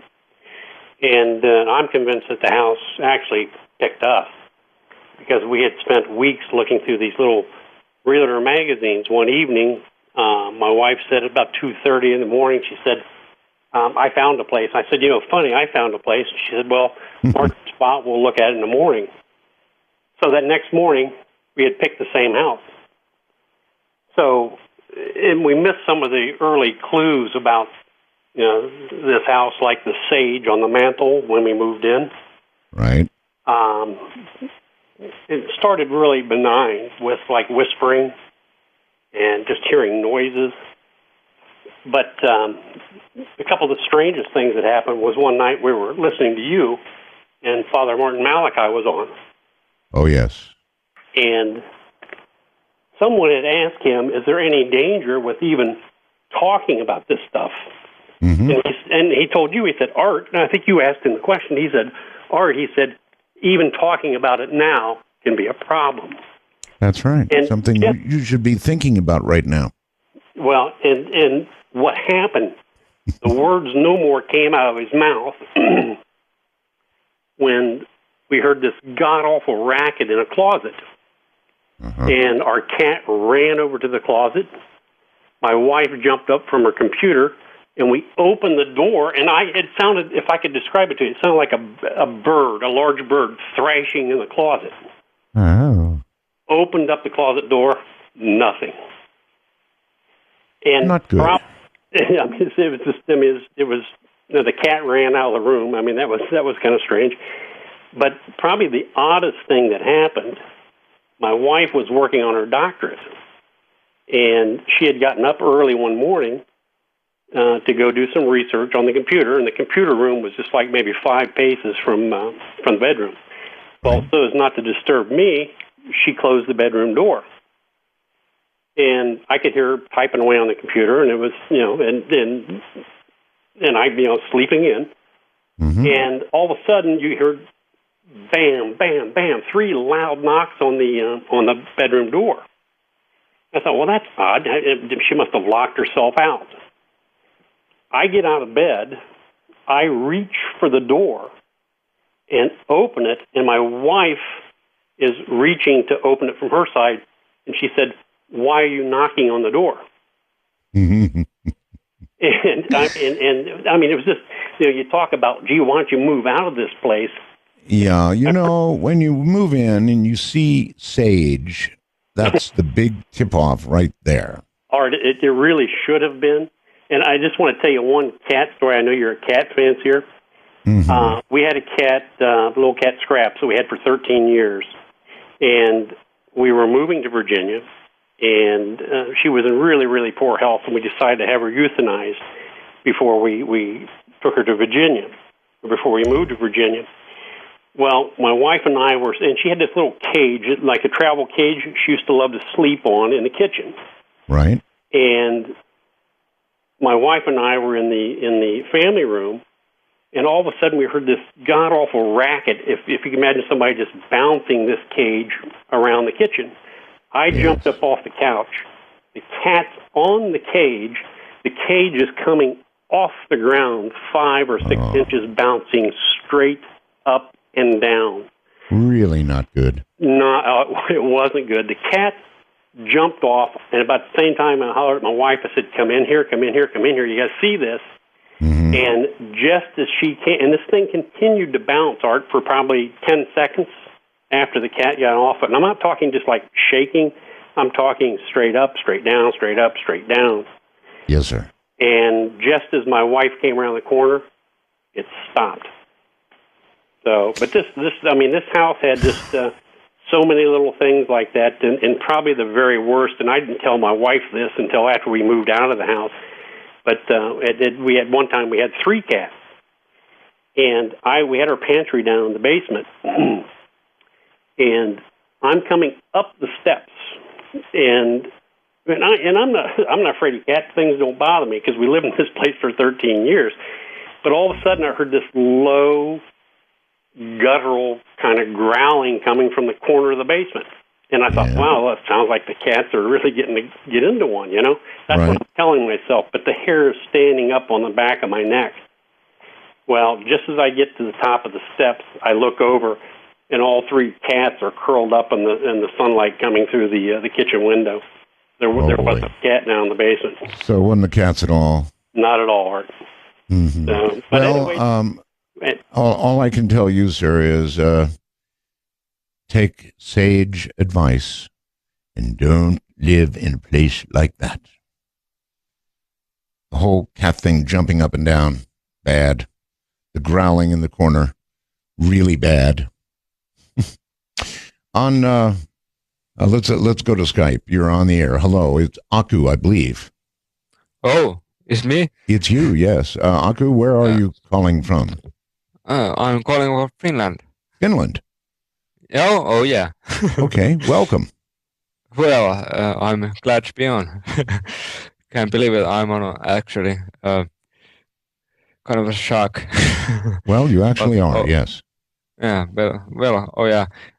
Roswell, first of all. Thank I'm you. a big fan of yours. Been for a long time. Finish Roswell's. Excellent. All right, yeah.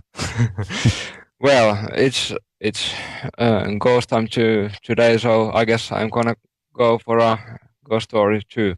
Good. And I hope you understand my bad English, but so far so good. Okay, thanks. Well, this is actually a second-hand story, so I don't have a first-hand story to tell you, but second-hand is it's a good one. All right. Well, I have a friend who works as a security guard, and there's a mansion nearby, and he has to like go around it very often, once in a day or so. Go all around all the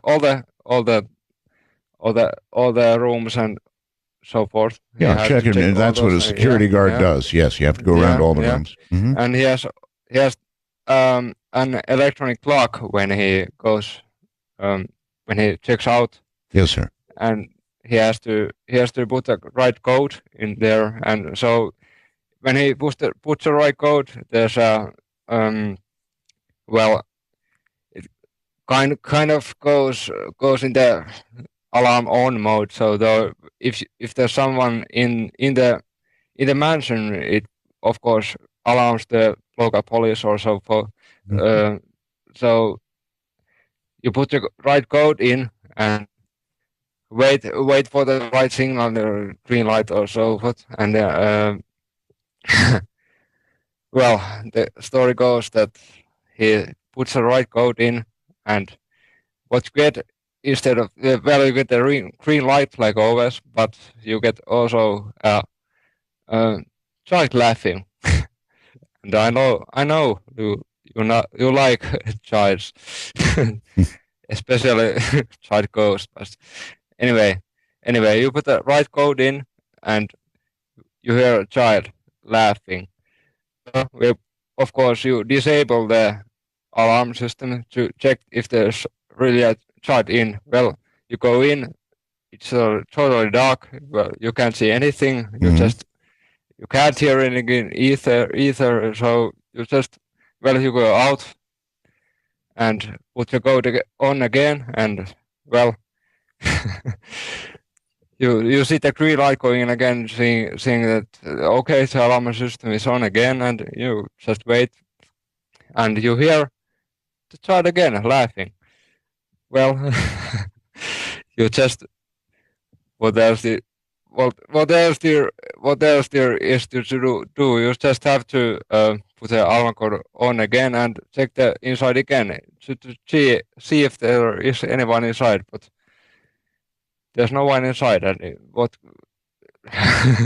what can you do? You just have to go outside again and put the code again, and after that, well, it didn't appear again, but it was something. So, in other words, it was something. Once it does it again and again and again like that, either you've got a bad alarm system, or you've got something that you probably don't want to know about. All the way from Finland. Okay, let's make another choice. Always hard to choose, but we'll go to New Mexico and Candace. Well, happy Halloween, Art and Roswell's. Thank you. I have a ghost story for you. Okay. In the late summer of 2011, a really close friend, Holly, moved to Louisville, Kentucky. So on Halloween weekend, another friend, Debbie, and I went to visit her, and she had lined up a ghost tour. And this is something that you walk around downtown Louisville, and they bring you here and there. And there were 5 or 6 stops on the trip, and all very interesting. But I guess in a tour, you don't really expect to see a ghost. No, and to top it off, up until we arrived at the Brennan house, the main event had been the wind chill index. It was so cold, and we were hanging behind the rest of the tour group. There was another lady that had hip surgery recently, so we were going to hang back with her. And we arrived at the Brennan house. This is a historic mansion, and a family had lived in it for a couple of generations, and they were doctors and lawyers, a very talented family, but beautiful home, everybody crowding around the front, trying to get photographs of the orbs that the guide was telling us we were sure to capture. And we hung back, let everybody take all their photographs, and as people were starting to trek off to the next place, we stepped in and started taking a few photographs, and I was the last one to linger, and I'm standing there taking some shots. I'm not seeing anything. And suddenly, I have both feet firmly planted on the sidewalk. And by the way, this is a reasonably dark street. There's nobody on the street, and Holly and Debbie are walking away, and you know, come on. I'm like, okay. And suddenly, I am roughly shoved in my left shoulder, hard enough to knock me off of my feet forward. And I'm thinking, okay, somebody shoved me. I turn around to tell them how rude I think they are, and there's nobody in the street. Nobody there. And my first thought was, don't scream, go get the girls. So I quickly walked toward them, and I said, you guys come back here. I swear to God, somebody just pushed me, and they're like, there's nobody here. And I'm like, exactly. We dash back, and the three of us are standing in front of this house in the dark, and we're taking photographs, and I just had this feeling that, like, the hair on the back of your neck stands up. Oh, yes. And I felt like somebody was approaching me, and I knew we were the only three there, and I said, Debbie, I'm still taking photographs. Debbie, there's somebody around us. And I said, take some pictures of me. I feel like there's somebody by me. And did so she did. And as a matter of fact, I entered this photograph in the photo contest. Oh, my. Yes, it was Okay, called... explain to me, since I'm not there right now, what came out in the photograph? Well, it's hard to explain. I've never seen that kind of light anomalies in a picture, first of all. A lot of white streaking lights. I'm holding still in the photograph, and none of us are real proficient photographers. We just rely on our auto-schmato cameras.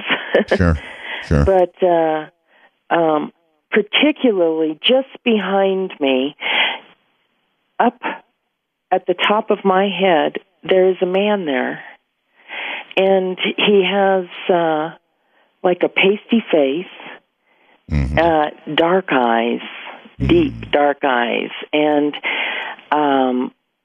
like an old-timey haircut where he had like a little pompadour thing in the front, maybe. And you're telling me in real life this man was not there? No, there was no one but us three ladies on this street. And well, one thing you don't ever mistake is getting pushed. I mean, you know when you're pushed. Exactly. I mean, and you know, Debbie's taking these photos, and she's not seeing anything. She thinks she's photographing me. And so she turns and takes some more, and we're like, okay, now we're really behind. We got to get going. And I'm just like, okay, this is weird. And so we finish the tour, and we all go back to Holly's house, and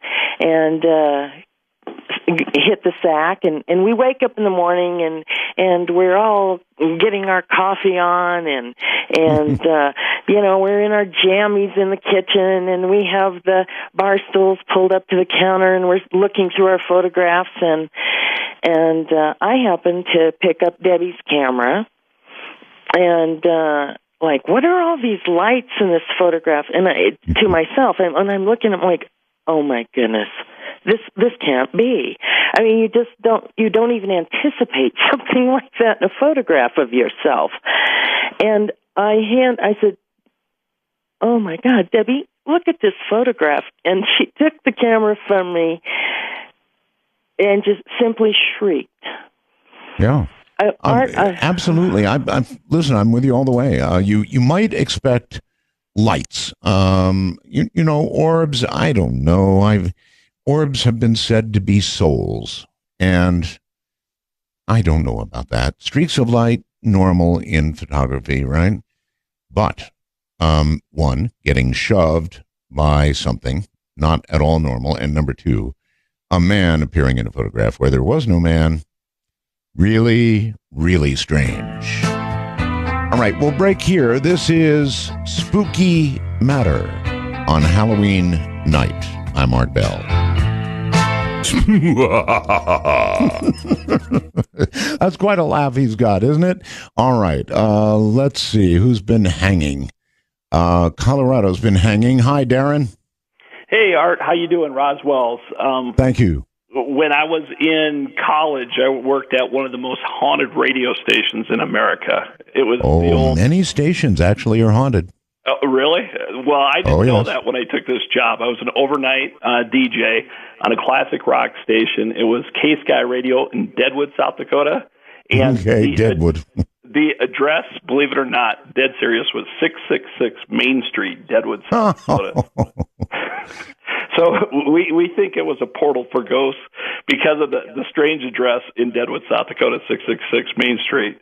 But everybody that worked at the radio station knew about a ghost named Doc Smiley. Mm-hmm. He was a dentist from the 1880s to the 1920s in Deadwood, and he had a dentist practice at the location of the radio station in the second floor where the radio station was located. We were located right across from the number 10 saloon where Wild Bill Hickok got shot and killed by Jack McCall, in the 1800s.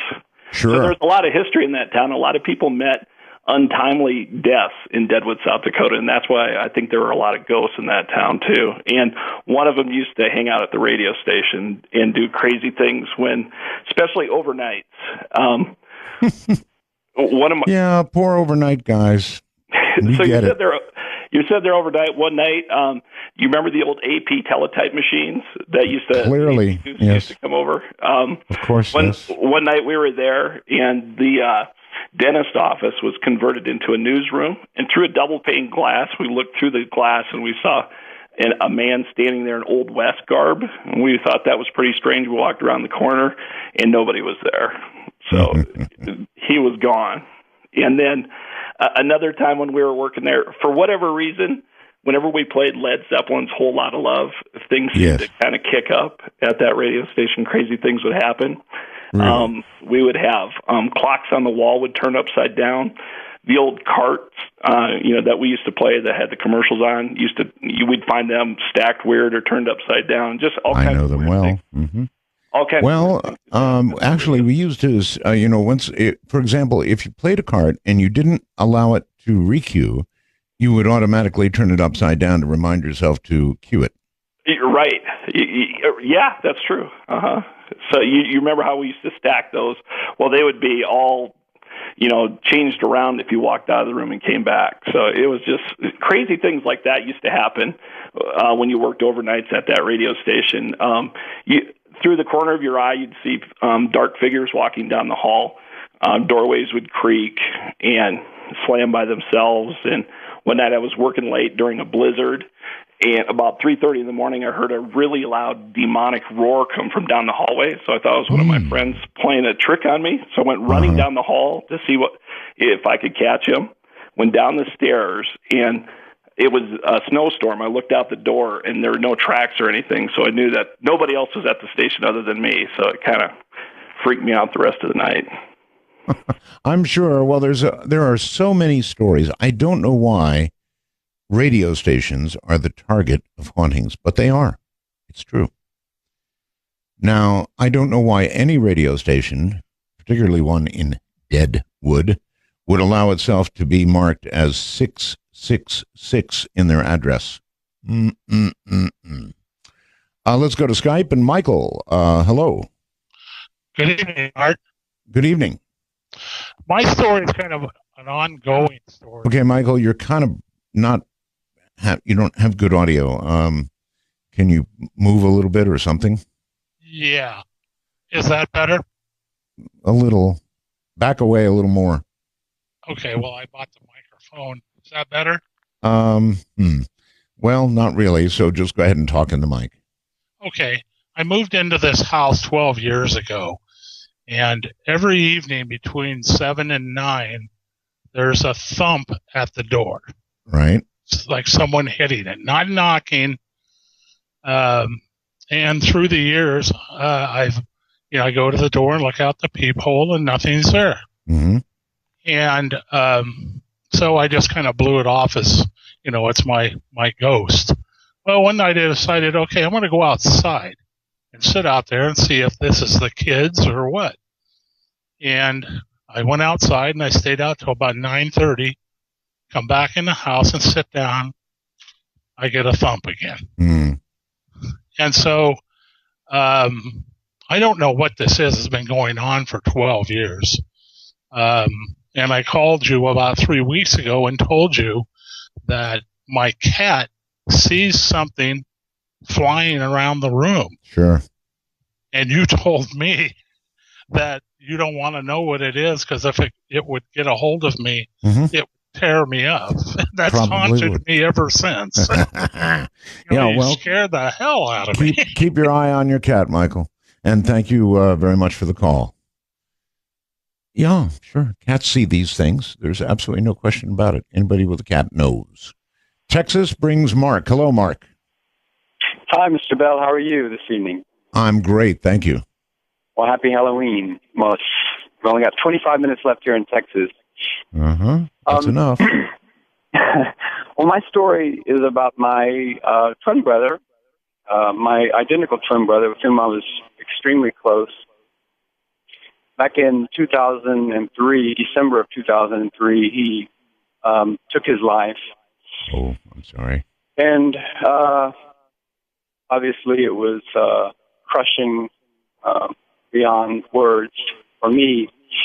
And in the weeks and months following his passing, we were close. Even for twins, we were extraordinarily close. Mm-hmm. And so from the very beginning, I sort of always felt that I would receive some communication from him.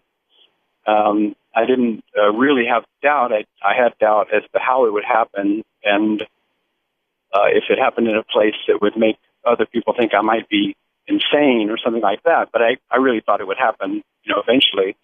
But as the months went on, and this is, now 3 or 4 months into after his passing, I had not yet received any communication from him. And I was very, I just wanted to know he still existed. I didn't, at that point, I was still in shock. I was pretty fearless. I thought, even if the Catholics are right and they go to the bad place, if they do something like that, well, then I can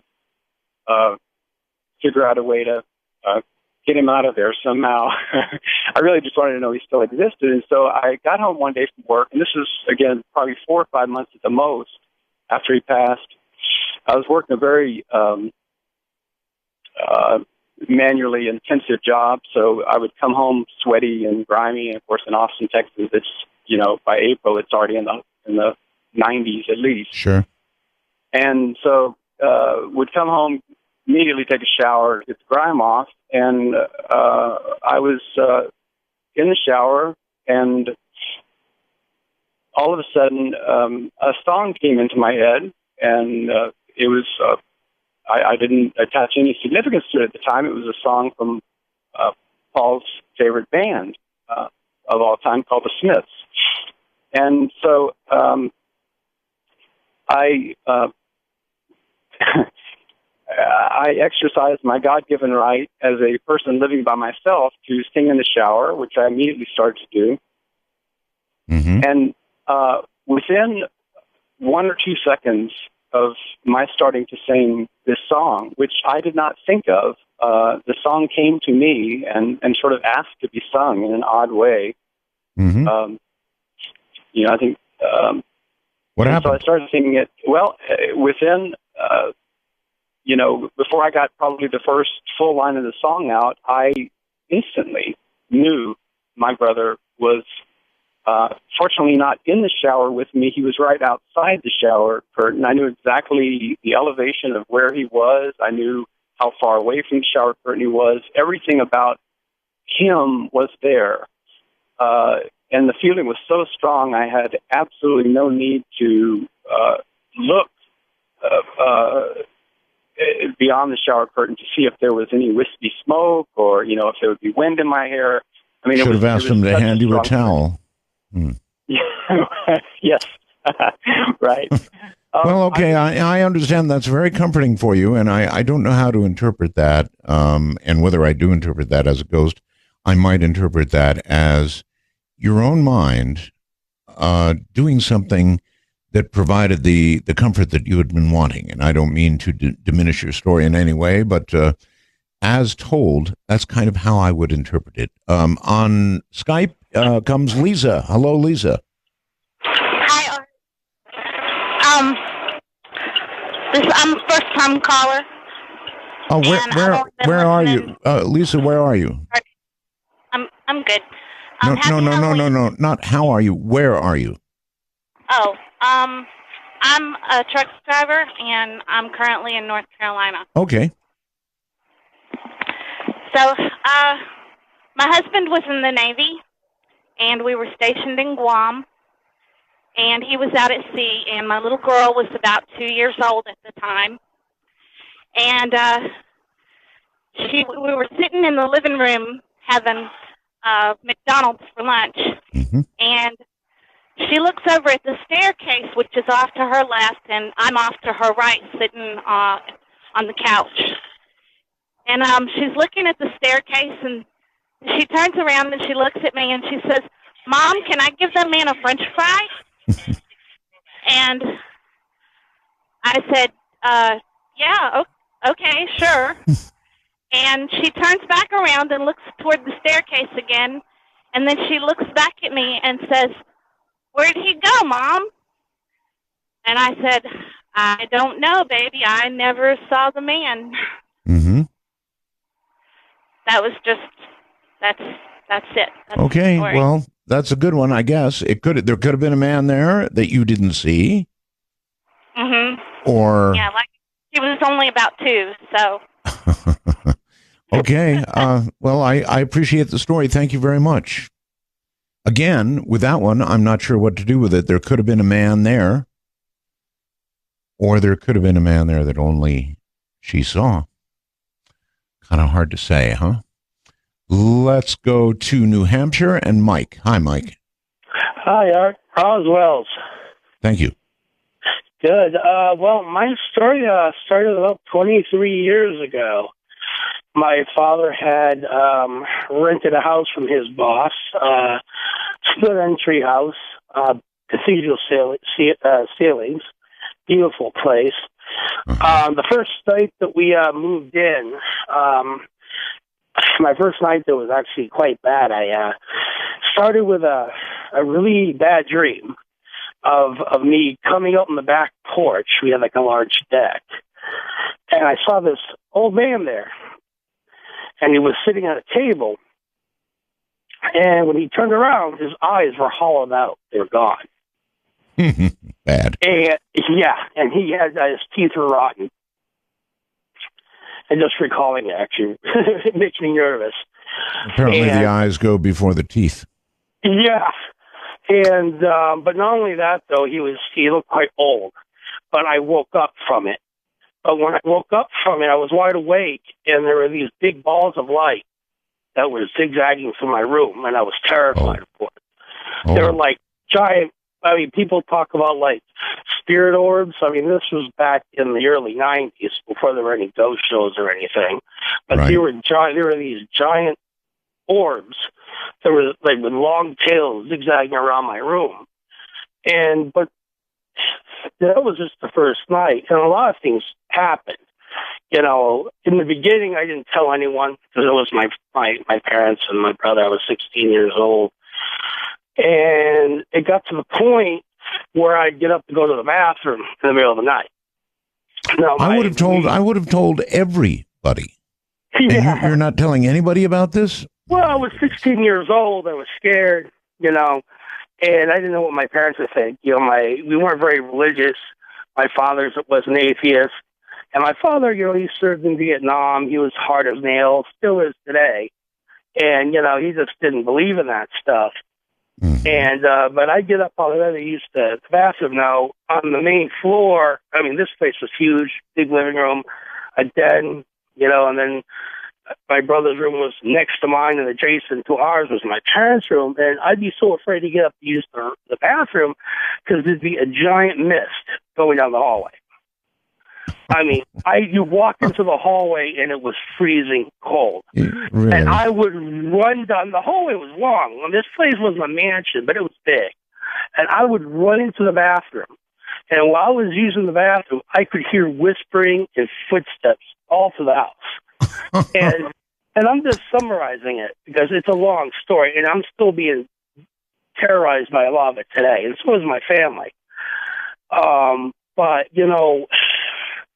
there was one occasion, like back in the 90s with the old computers, if on the older computers when you use a program in high res, the screens would flicker. So you go out and buy one of those special screens you put on with Velcro, and they would stop the flicker on the screen.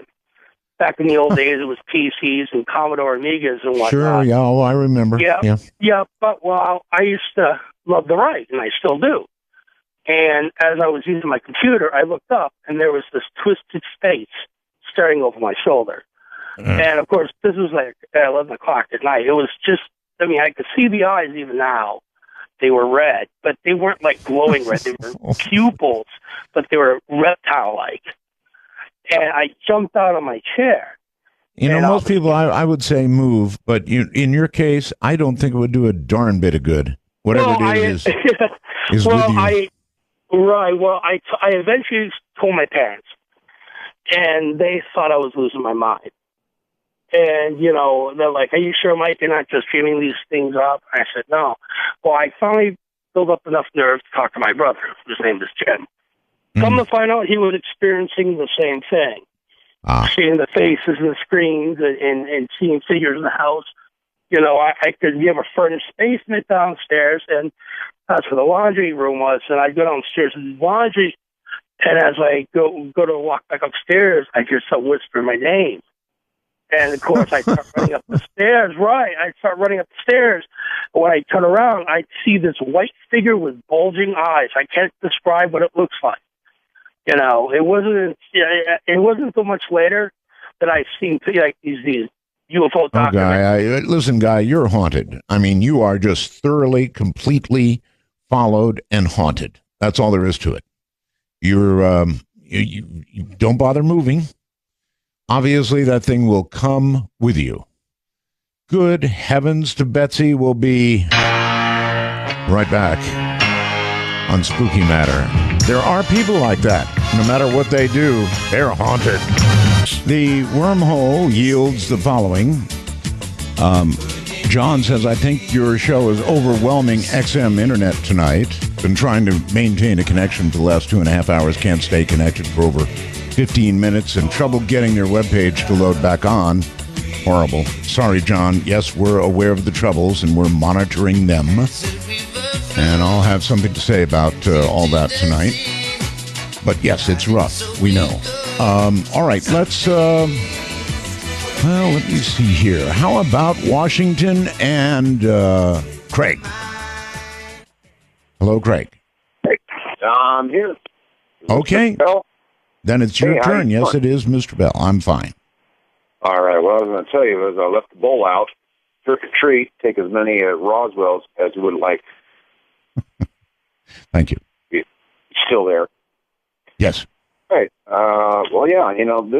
This story thread is a little bit difficult to just get down in one sentence. It's got to be a few things that kind of equates around some of the history of the property that it was on. And this goes back to an area called Clarksburg, not in Pennsylvania or anywhere back east. It's actually in California. It's about 14 miles from the Capitol Steps. Okay. UC Davis in the 1980s, 1890s, I should say, a little uptight here about that, but formed this conglomeration about reclamation of properties that were taken over by the floodplains of the Delta. So they came in and they went with this whole invention about pumping out the water and spilling out the lands. Well, these were sacred lands to the Indians of that place. Mm-hmm. So anyway, what they did was they were able to get the pumping stations in and get this one area reclaimed, which pretty much reclaimed the whole Delta region of the Sacramento area and then down in San Joaquin. Okay. But this guy named John McClellan, the person that did the landscaping there in Golden Gate Park, came in and did all of the landscaping on this property, and they made this property the signature showpiece of this land. Mm-hmm. So it kind of goes on from there, where there was something spiritual about this land to the Native Americans that were occupying it and living in that area. This is something that they claimed as their own, and this is where they buried a lot of their dead. It was high ground, but it was also something near the water. And then, you have all the effluent of all the levees and dikes and things that were naturally created there. So they felt that. So it kind of comes down to where there's a lot of key players in this. I guess what we need to do is cut this short because... We do, yes. I know, I'm going there with you. There are a lot of people there that are involved in this, but one of the people that came into the hands of this property was a guy named Gus Sands, and this is all public record, and I can talk about this. Just sort of tell me what happened. In other words, you just want to get right to the case, huh? Yeah, the heart of the story. Okay. Well, anyway, there was a lot of figurative things that happened in this event. Yes. And what we were doing is we were trying to bring this property back up to market, and we were working on it. And so, and as we were working with it, we had a lot of characters involved in it, which are all the threads, and maybe someday I'll write a book. Who knows? But not for tonight's listeners, okay? Okay. So what we were doing is, in the summers in Sacramento, they get very hot sometimes. And so we would do the siesta thing, lay down about 2 o'clock in the afternoon, and get yourself a little cooled off. Now, I happen to have a waterbed at the time, and I used to take the sheets off, just lay on the cool bed. You know how that is. Right. Well, I had this event where I kept having these kind of weird dreams about electricity, and I'm an electrician, so I didn't figure it was more than just my imagination, but in some of these dreams, I was being lifted up through a light socket up in the ceiling, and then I'd come away with physical marks. Physical marks. That can happen in dreams, yeah. Well, no, I exhibited them to people that saw them and thought maybe I was just scratching my leg. No, they were handprints where I could not put them on my ankle. Mm-hmm. So, I mean, those are weird enough things, but and there was a lot of other things that tailed into this. But I guess the most amazing thing about this whole story is that I met this gal, and she was very spiritual. As a matter of fact, she was kind of a handler for this for a talent. Okay, we're going to actually have to get to the heart of the story, the end of the story, I guess. All right, we're going to go right to it then, I guess, if okay. you want. Mm-hmm. Right yes. to the meat. So it happened that I was with this one particular gal, and she was a runway model and was a handler for the salad agency, and she was very spiritual, and she did a lot of healing things, and we had all that energy going. There was a lot of energy connected to this property to begin with, and which I didn't get a chance to tell you about all that. But as it turns out, like I said, I had these recurring dreams.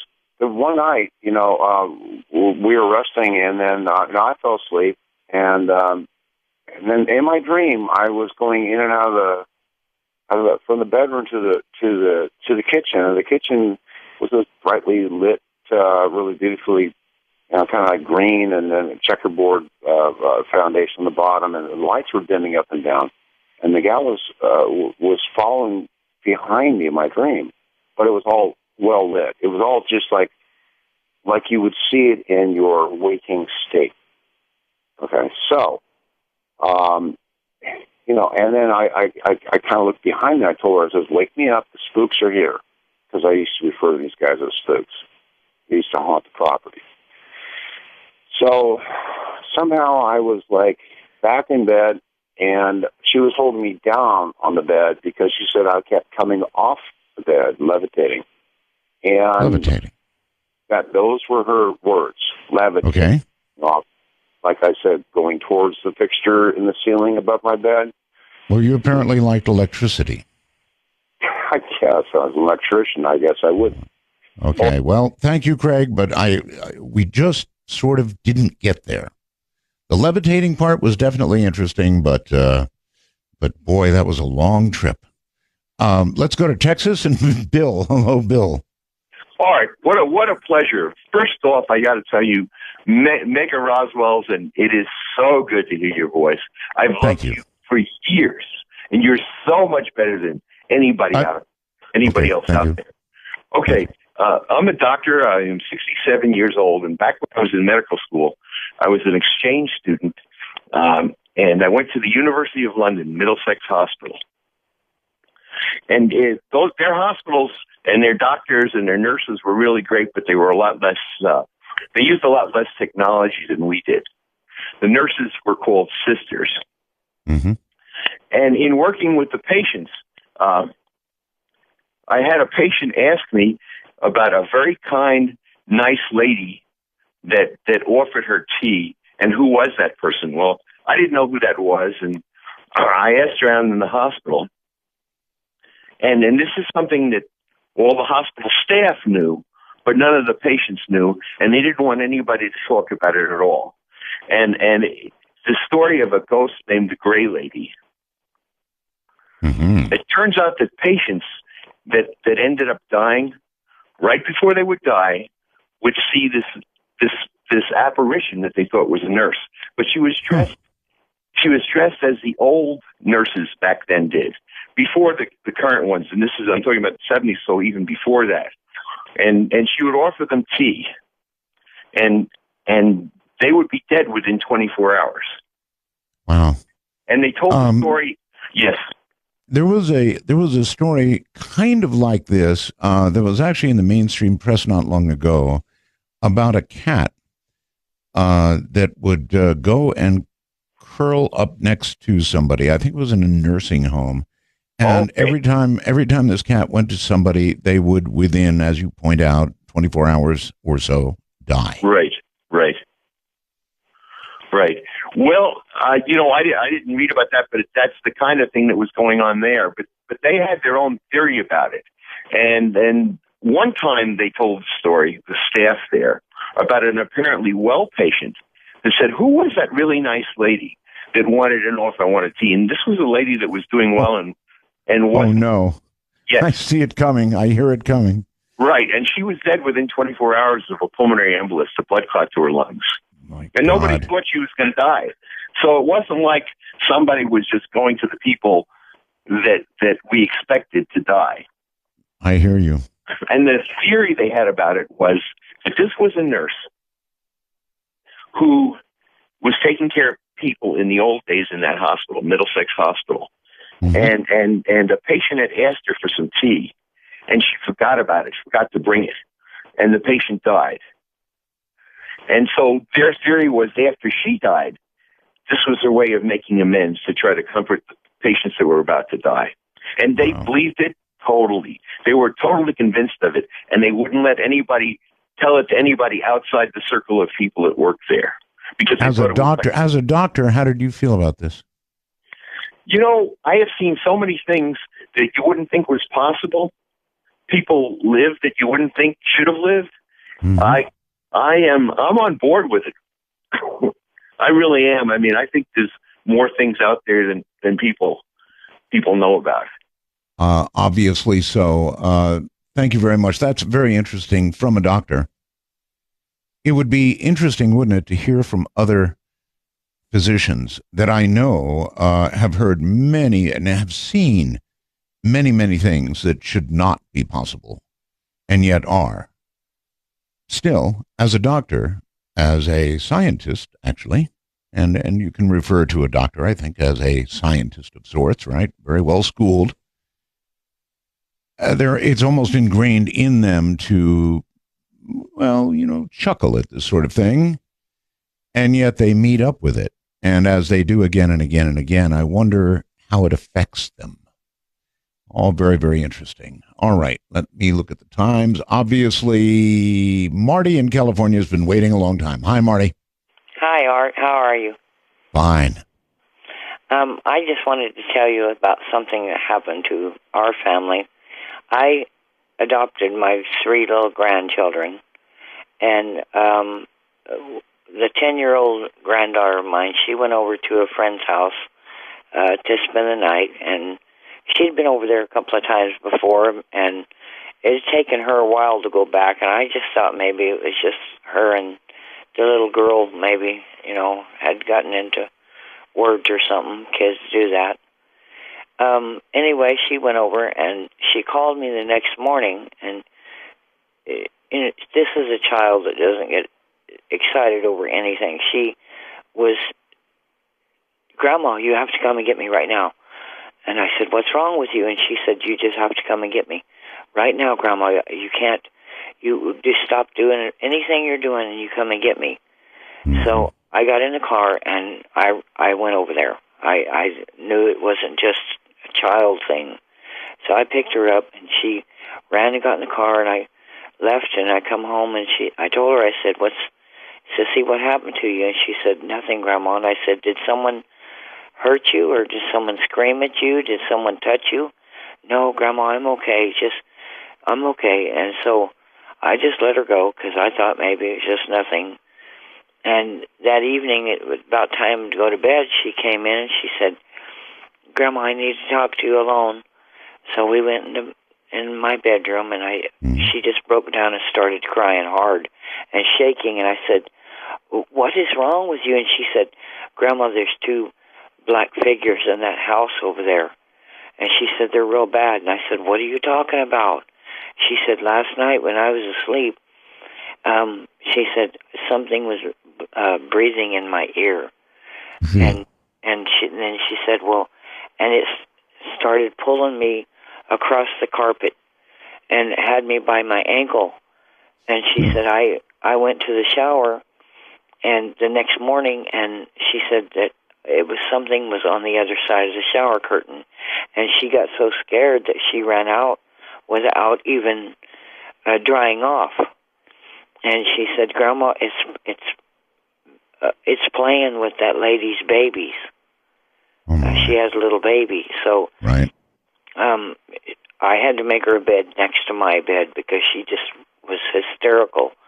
She was so scared and traumatized. And so the next morning I called my friend and I said, you need to come over here because we need to talk. And she came over and I told my granddaughter, I said, tell her what you told me. And she just broke down crying again. She said, there's 2 black things over there and they're playing with your baby. And this, my girlfriend, she completely fell apart. And so I told her she needed to ride home. And I said, well, I'll give you a ride and my granddaughter said, well, I don't want to go. I said, come on, Sissy, I'm not going to leave you alone, home alone. So you go. We're not going to get out. So I drove up in the driveway, and it's kind of an upgraded driveway, uphill a little. Yes. I pulled up there, and the lady got her baby, and she got out. And, this lady's hysterical. She doesn't know what to do, and she's scared, too. And I told her, whatever you do, don't keep the baby from them. It might make whatever it is mad. And then it could really, if it's playing with the baby and not bothering it. Anyway, she got out, and all of a sudden, my 10-year-old granddaughter started kicking the back of the passenger seat. She was screaming like somebody was stabbing her. She said, "Go, Grandma, go! He's coming out the bathroom window."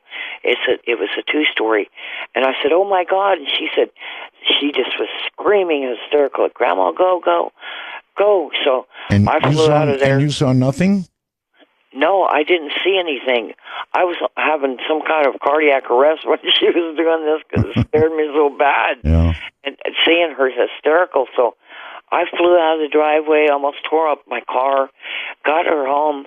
She was just hysterical for days and days.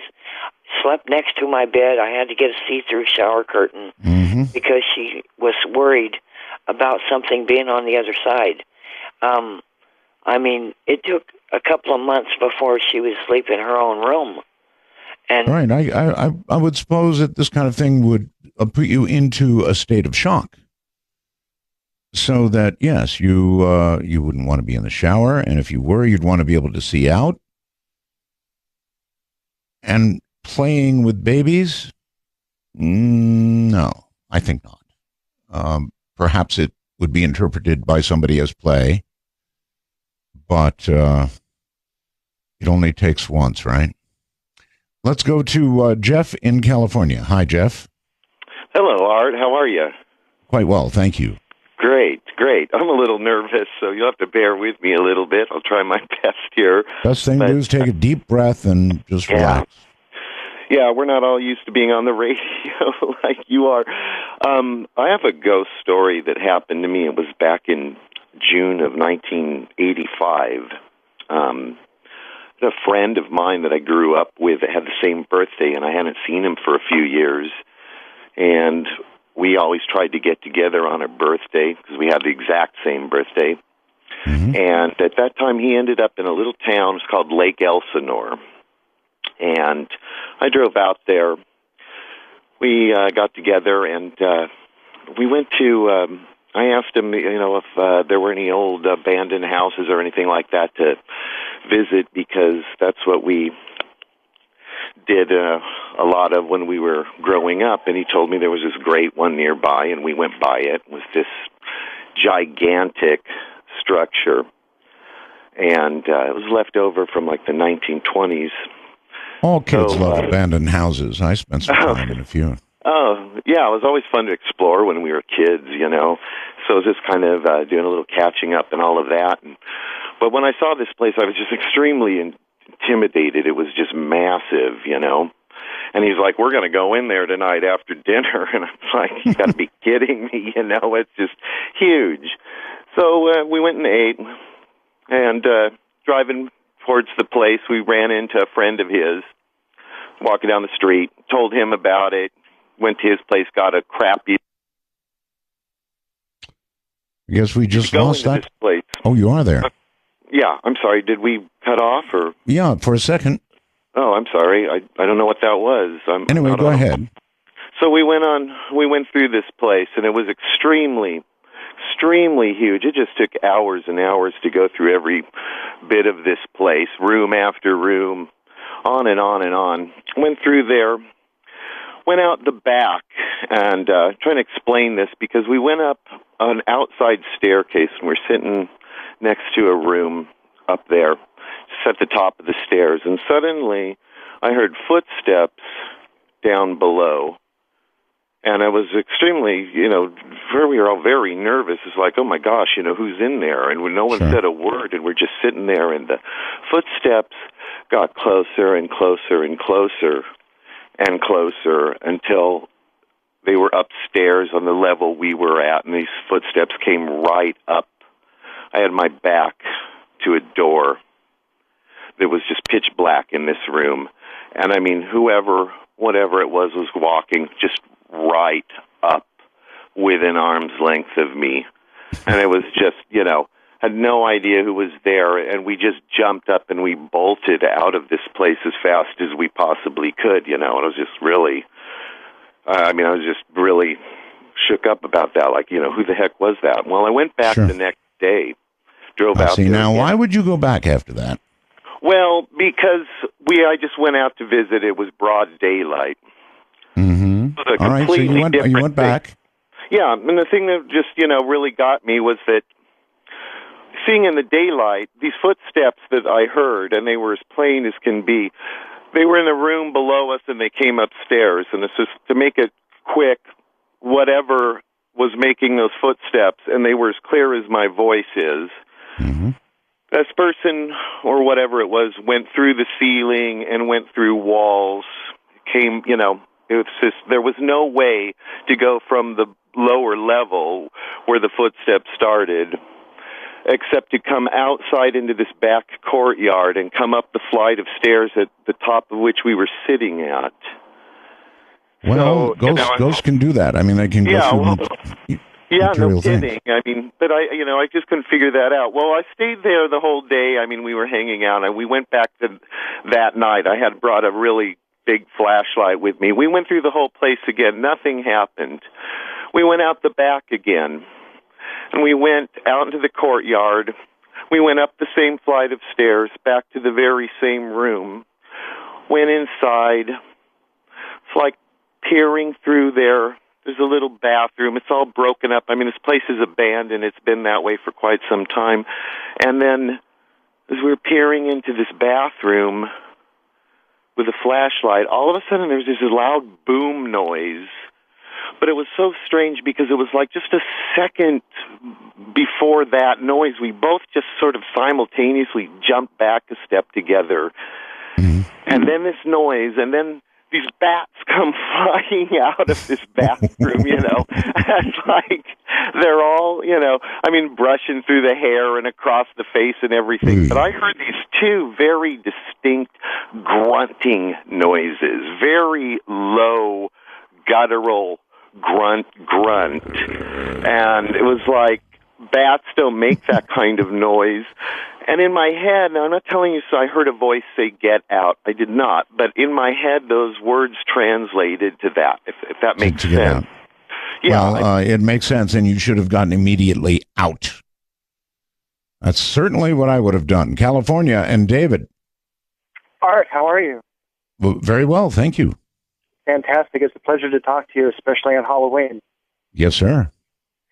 My ghost story goes back to 1988. I had just graduated high school and was working at this garden center in Pasadena, California.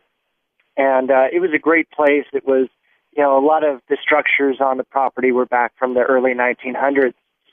And one day I'm in one of the buildings, and about a 15 by 15 room, and I'm against one of the sides of the building, cutting up some paper, and I end up backing up into a ghost. And how does one know you've backed up into a ghost? Well, I felt the person behind me when I stepped back. My foot ended up on their foot, so my heel didn't touch the ground, and I felt like I pushed a body back, and I turned around, and I thought it was my boss having snuck up behind me, and I turned around, and, this is a big room, and there was nothing there. And by the time I stopped running... I don't know. Yeah, that's right. Thank you. You ran. That's what I would have done, too. When you're bumping into a body, you can feel it. It's very solid. So, yeah. Absolutely. Run. I mean, I literally turned around and said, "I'm sorry," and I don't think I got the word sorry out. I ended up coming back into the store. I literally ran probably a couple 100 feet out into the street, and came back and talked to a couple of the employees there, and they had told me that up to 3 people had killed themselves on that site, and that just freaked me out.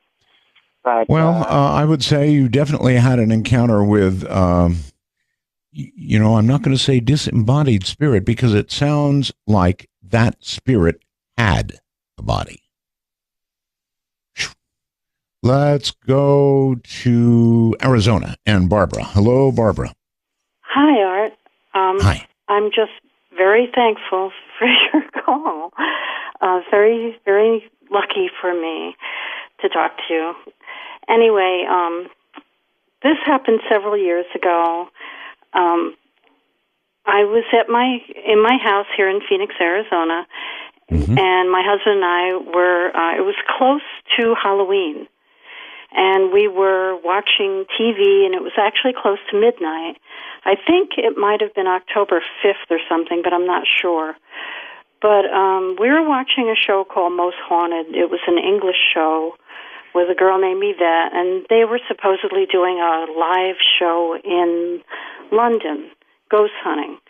And they were having like a seance. They were supposed to be getting in touch with Jack the Ripper at one point, and then they were doing a Ouija board. And we had all the lights in the house out. We thought it was kind of amusing, and we were kind of enjoying it. So while we were watching the show, I had to go to the bathroom. So my husband was in bed, which is actually an important point. I got up, and I went down the hall, which is like you go a short hall, and then you make a right. Mm-hmm. So I was like 2 halls away. And I shut the door, and I heard from the back of the hall that I was next to, in the back of that hall is a guest bedroom. I heard footsteps coming down the hall from that room. Mm. And they were very slow, heavy, plodding steps. Mm. And the whole house was dark. I didn't bother to turn on any lights. And I thought, why is Robert getting up? And I thought, what is he going to go feed the cat? Or because it was going towards the kitchen. But in my heart, I knew that was not my husband. I just was aware that subconsciously that those were not his walking. Right. The steps got closer to me. They were very slow. They sounded just like Frankenstein. Seriously. And then they went into the kitchen and stopped. And I thought, if I open this door and it's all black out there, like I'm just going to die. I opened up the door, it was all black out there. Oh, boy. Yeah. And, you obviously lived. I don't know what that was. I went back down the hall. My husband's lying in bed staring at me. And I looked at him and I said, I thought I heard you walk down the hall. And he looked at me and he goes, I thought I heard you walk down the hall. But you were supposed to be in the restroom. And then I saw the light come on when you opened the door again. So we both heard it from different parts of the house. Right. I got you. Let me tell you what I think. And it's just what I think. It's not what I know. You were watching, you said, a seance on television. You were watching somebody manipulate a Ouija board on TV. And this is just a wag, but listen. These things invite things to you. And it may well be that even on television, it does not matter.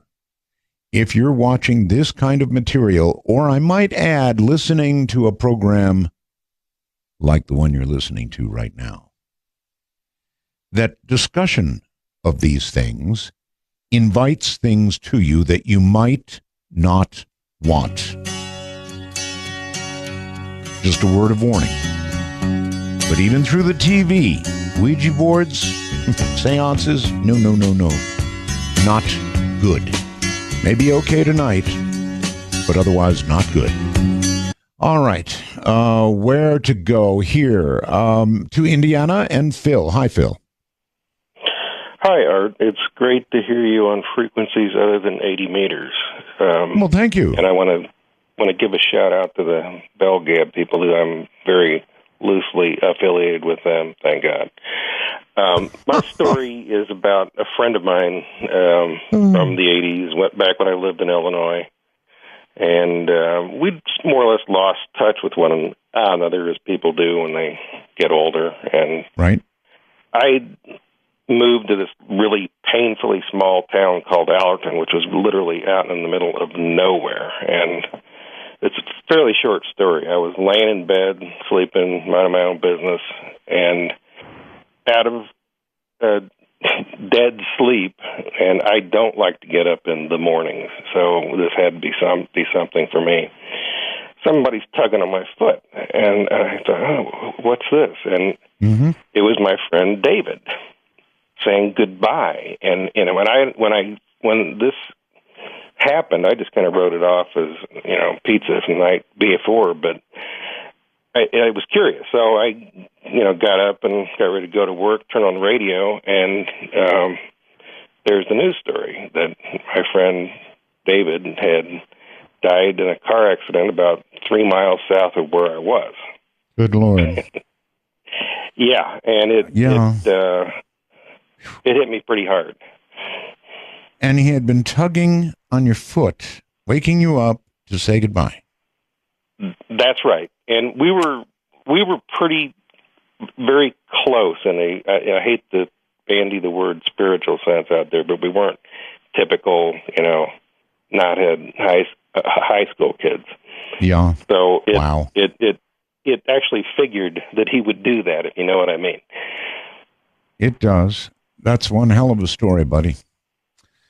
I don't know what to tell you, but if it had happened to me, I guess first there would be horrible shock, and then I don't know, I guess you'd be at peace with it because you realized your friend did say goodbye to you, but that's rough stuff.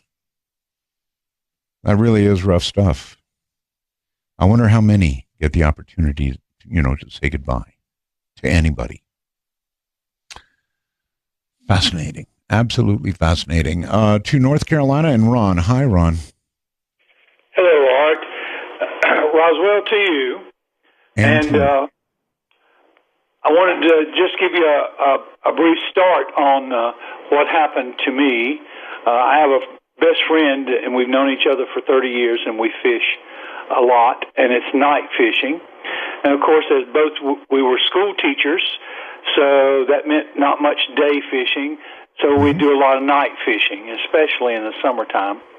And that's how I got started listening to you each night. And I probably had the first CC Radio Plus, and I also have the Bursicorder and all of this because I would have to get up early in the morning to go teach school. And so I would have your program to record every night.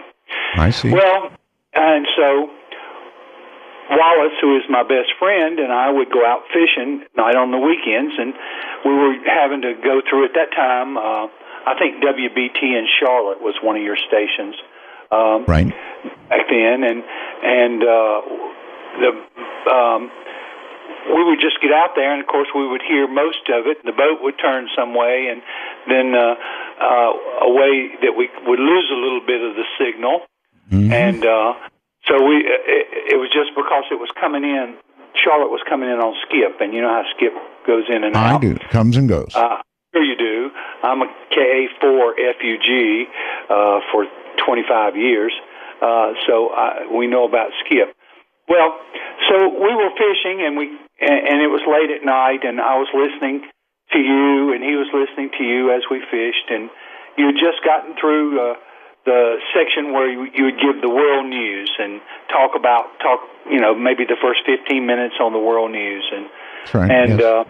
And I didn't know what your next topic was going to be because we'd catch a fish, and that would go over top of your topic, and then so on. So we moved up this lake, and we moved up to a point where there was a creek running in, and it was running into the main body of water, and we were almost to the headwaters of the lake.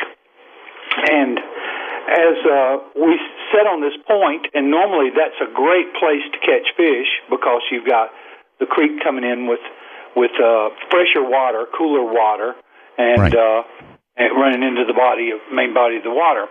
Well, I was just looking around and listening to you and looking around and fishing, and looked up toward the headwaters, and I saw this what I would describe as a night light, a street light, and it was sort of pinkish, and I thought, well, who would be? This lake is so remote, Art, that there are no houses on the lake. There's nothing there. There's one boat launch, and you have to drive a 5-mile dirt road to get to it. Right. So what did it turn out to be? Well, this light moved And the next time I looked at it, it was bigger. And then the next time I looked at it, it was bigger, and it started coming through the trees. And the weirdest thing, Art, as it would come through the trees, if you were to take a flashlight and walk through the trees with a flashlight, every time you went behind a tree, you wouldn't see the light. But yet this was coming through the trees, this whole forest of trees, and you could continuously see the light. And it was a ball that started out no bigger than if you were looking 3/4 of a mile away at a street light.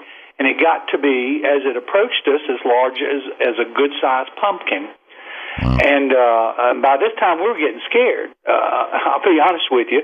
And so we turned off all our lights on the boat so as not to attract anything. And all of a sudden, this thing came, and it came out right out to the point, and the point was clear on the end. There were no trees where the point ran to the water. And it came right on off and went into the water, and that was the last we saw of it. It didn't. Ooh, that's weird. Somebody turned it off, Art. That is really weird. I have no clue. That's a cross between a ghost story and a UFO story. I have no idea what that would be. Something that would grow, or very small light, bigger, bigger, bigger, basketball size, and then into the water in front of you. Pretty weird stuff. Let's go to Ohio, I believe, and Debbie. Maybe not. Hold on. How about Scott in Maryland? Yeah, Scott in Maryland is where we are. Hi, Scott. Hi, Art. Happy Halloween and many happy Roswells from my wife, Jessica, and her mother, Nadine, who have been fans of yours for decades. That's the way to get those plugs in. I met my one and only ghost in 1978 in a lighthouse in Long Island Sound. I was in the Navy. I was 20 years old. I was in submarine school in Groton, Connecticut. And through reasons that I don't remember, I came to make a friend who was in the Coast Guard and was one of the lighthouse keepers of the New London Ledge Lighthouse, which is in Long Island Sound between the north shore of Long Island and the Connecticut coastline. Yes. And at one point he said, "Hey, how about you come on out to the lighthouse for some weekend?" And I said, "Sure, that sounds great." So I got together with a buddy and we picked up a bunch of groceries and we went across the river from Groton, where sub school is, to New London. And he picked us up in a Zodiac and took us out to the lighthouse and showed us all around, and it was great. And we're having a good time out of the lighthouse, and it's a Saturday night. And there's four of us who are watching TV there. It's the two Coast Guardsmen who are on duty and myself and my friend from sub school. And we're watching Saturday Night Live, and we hear this big thumping, bumping noise from upstairs, really, really loud. And so we go upstairs to see what it is. And we don't really see much except a bunch of free weights, like for weightlifting, the big round heavy ones. Oh, yes. They're scattered all over the floor of this room at the lighthouse that they used as an exercise room. So that had been the noise. That had been the noise. And my friend Jerry then says, "Well, yeah, there's a ghost out here." And he tells us the story of the ghost of the lighthouse. And apparently it dates back to the 1930s when civilians were lighthouse keepers. And the way the story went, according to Jerry, was that a husband and wife had been taking care of the lighthouse, and she had been fooling around on him, and he found out about it. And when he found out about it, he threw himself off the top of the lighthouse and killed himself. Wow. So, we thought, that's pretty interesting, and we went back downstairs to watch TV. There was a TV room. So it's a short time later, and all four of us are again watching TV. And we again hear this, loud thumping, noise from upstairs. Well, this time we ran upstairs. We wanted to see what the heck was going on. And we get to the exercise room, and this was the strangest thing.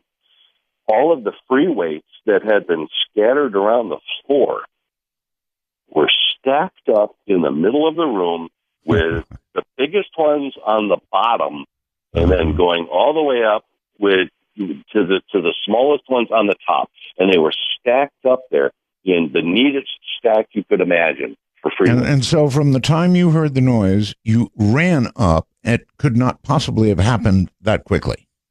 Well, no, and plus, all four of us were together, so it's not like somebody was trying to pull a fast one. Yeah, I hear you. Yeah, and then we were all kind of freaked out at the time. I was, like I said, I was like 20 at the time.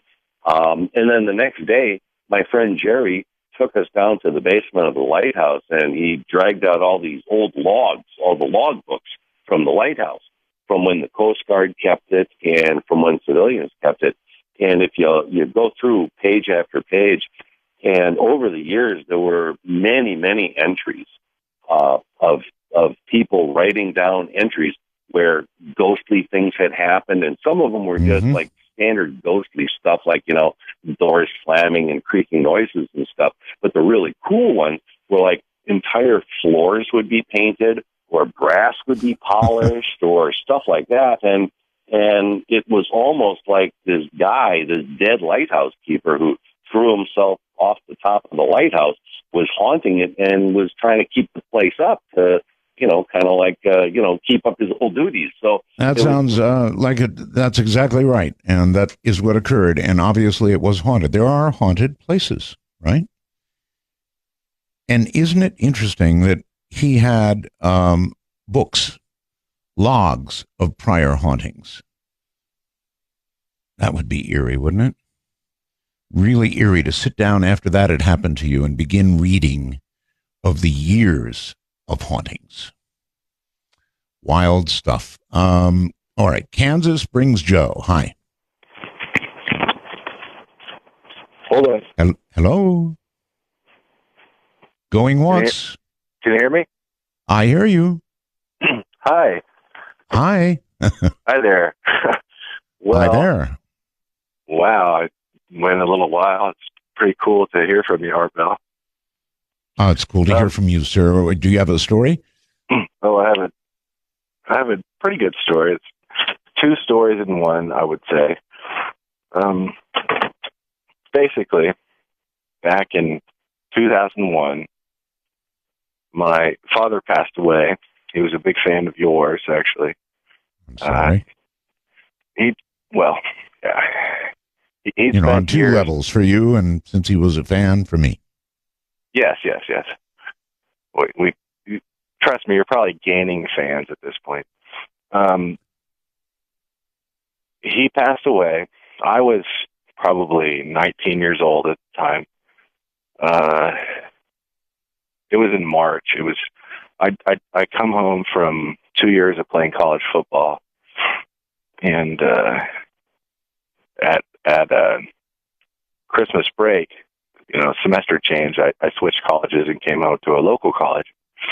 Anyways, I came home and he passed away in March when and then a couple months later, I failed out of school. I mean, it wasn't good for me or my mom, but my older brother was I guess you'd call him an overachiever. He was a high school valedictorian, perfect SAT, 1600. Yeah, I had a sister like that. Yeah. Anyway, your story? Well, the story is that 10 years later, almost 10 years later, after the death of my father, I come home and I'm married. I have a 1-year-old kid, and then 2 years after that, I get a divorce. Don't want to get sorry into for that, all that, sir, but your story. Of course. What happens is I'm sitting there one night with my mother, and she's telling me the story. She says, I'm sitting in my house. Basically what happened was a man from down the street said that he had seen my father walk into his house. And then he came down to tell my mom that she needs to look into his his shirt pocket for a note. She looks into his shirt pocket for a note. She finds the note. My brother goes to college based on the note.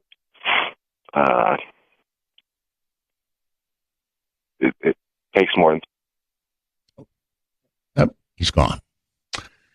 Well, there is a lesson in it for you. You have to get to the point, to your story, before the phones give out. Adam in Canada, you're on the air. Hello. Hi, Art. How's it going? Fine. So my story involves a friend of mine. Yes. He's got a cabin a few streets down from my place in Western Washington. And we've got my friend's little brother. He's never slept in the room in the cabin. And he's always complained that it was haunted. And nobody believed him because he was the class clown and, always joking around, messing around with the family. So nobody took any notice of him. And are you talking right into the phone? Because it's kind of hard to understand what you're saying. Sorry, I don't have speakerphone. So he, the family lives in Hawaii and they have their place in the summer. Yes. In Western Washington. And they decided to move here full time, decided to sell this little cabin, buy a bigger place, and they decided to sell it back to the family they bought it from. Yes. And when they offered it back to the original family, the father said, I'm too old to look after it, I'll offer it to my kid. So he called up his son, and his son was like, no, I don't want the cabin, it's haunted. And the father's like, what do you mean? He goes, oh, there used to be an old man in coveralls pointing at the light switch. So the old man was like, okay, don't worry, I won't sell it to you. I'll tell him no thanks. So he calls back to my friend's dad and goes, sorry, we don't want it. And long story short, my son says the place is haunted. My friend's dad goes, oh, that's funny. My son says the place is haunted too. And he goes, what's wrong? He goes, well, he says that there's an old man pointing at a light switch. He goes, oh, okay, well, I'll ask my son what he says. Sure enough, my friend's little brother says he sees the exact same thing. This is 10 years apart that they're seeing the same ghost. Well, there's, I guess, pretty good basis for that sort of thing. It is said that ghosts do things repetitively, sometimes again and again and again. Maybe that's some sort of karma that comes upon them, but they're always doing the same thing. Some kind of cycle, some kind of repetitive cycle. Hello there in Canada. Mike, you're on the air. Oh, wow. How are you, Art? I'm okay, sir. I'm a little nervous, so please bear with me. Anyway, I shall. In Nova Scotia, Canada, and we live in a fairly old house. Actually, a very old house, 200 or so years old. I live in a town called Annapolis Royal, and it's actually one of the oldest towns in North America. It's actually the location of the most battles fought in North America and all kinds of things like that. Check it out on Wikipedia if you have a minute, and you'll see what I mean. Anyway, I'll get to the point. So basically, when I was a little kid, probably 8 or so, I got this feeling, kind of 2 in the morning, woke up in the middle of the night, and I saw this, I guess to say it politically correctly, an African-American gentleman standing over my bed. I live, like I said, the house is a very old house. We're the last house on a very old dirt road community of probably 50 people. Mm-hmm. Anyway,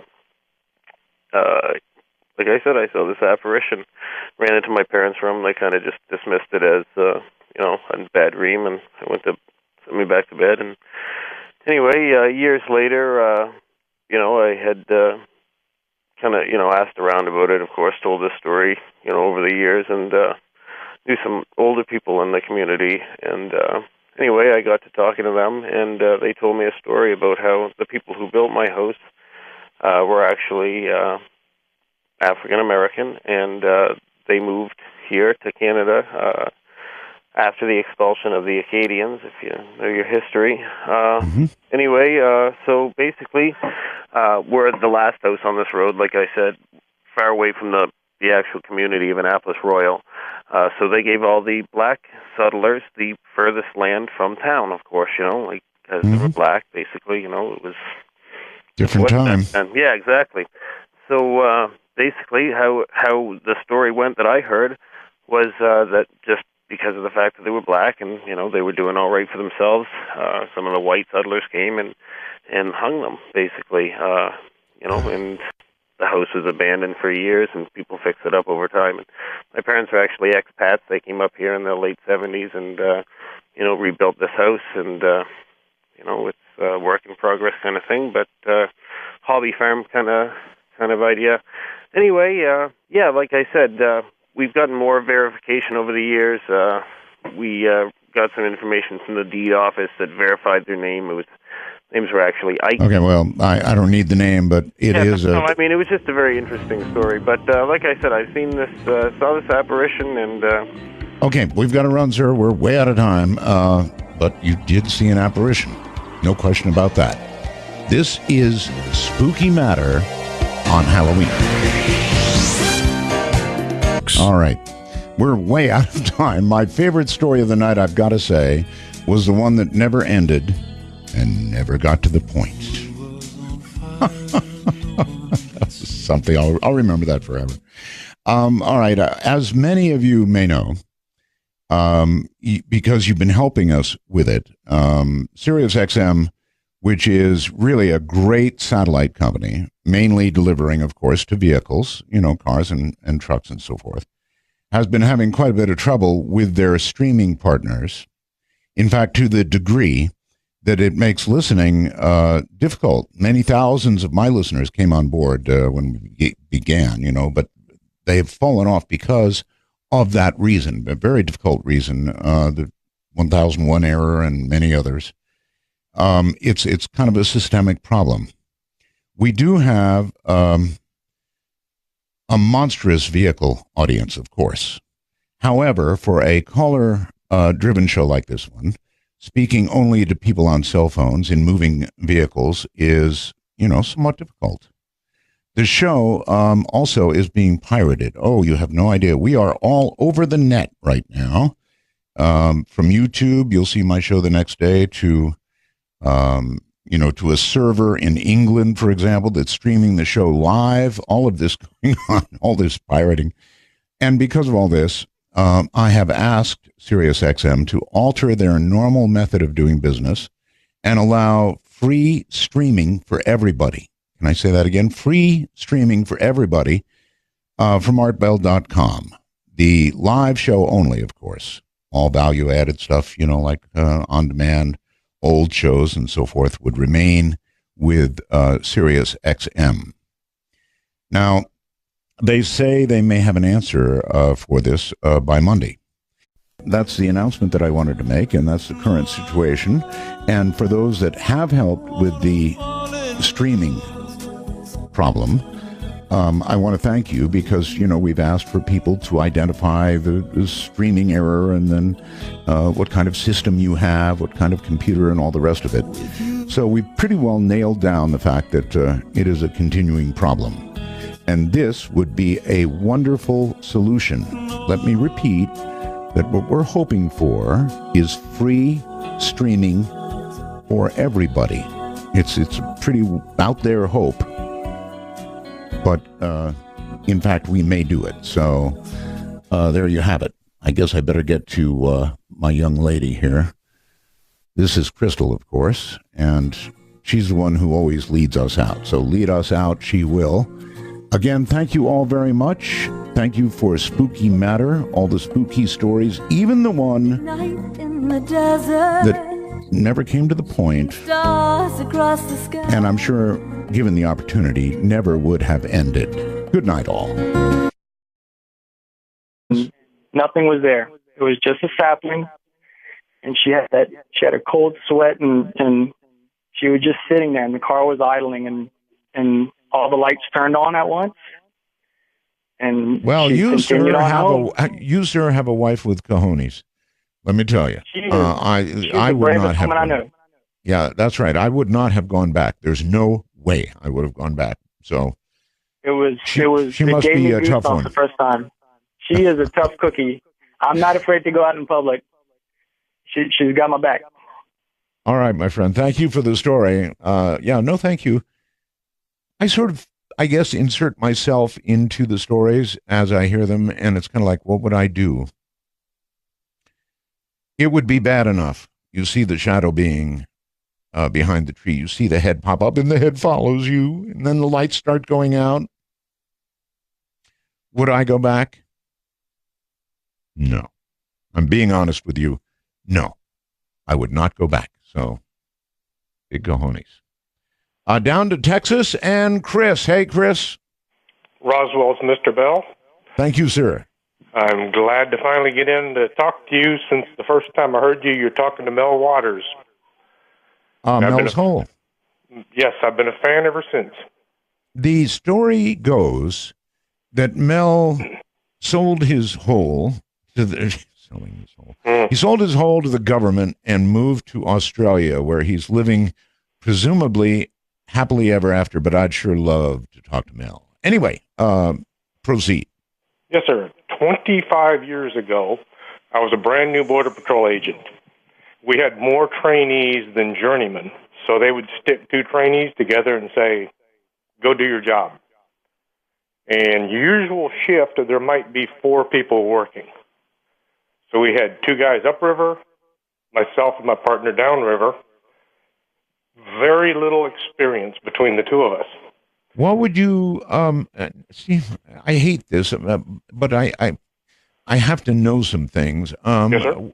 As a Border Patrol agent, you said with very little training. So it's like they send you to the, when you say river, the Rio Grande?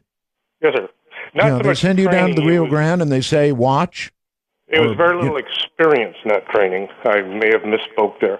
Okay. We had just gotten from the academy, but neither of us had a half a year in yet. Okay. So they send us down. They tell us to go fight crime midnights. So we're driving down the river looking for anything that we could see that didn't look right, not really knowing what we were doing, but trying to get on to job experience. We see a bonfire out on this hill that we used to refer to as the party house. It was, at the time, it was out of town quite a ways, but now it's almost in town. And we drove towards it thinking, well, maybe somebody's down there, maybe some aliens, maybe some smuggling. Right. And at the time, we had switches that we could throw that would turn all the lights off in the vehicle. So if you hit the brakes or the backup light, nothing would come on. It wouldn't show where the vehicle was. Sure. So we turn out all the lights. We're driving down this long dirt road towards the river. And as we come around a corner, there's about 15 or 20 people standing in a huge circle around a giant bonfire. They're all wearing brown, full-length robes. They got their hands up in the air like they're doing some kind of religious ceremony. Ritual. Yes. I saw a movie called Race with the Devil with Peter Fonda and Warren Oates several years before this, and that movie came to mind.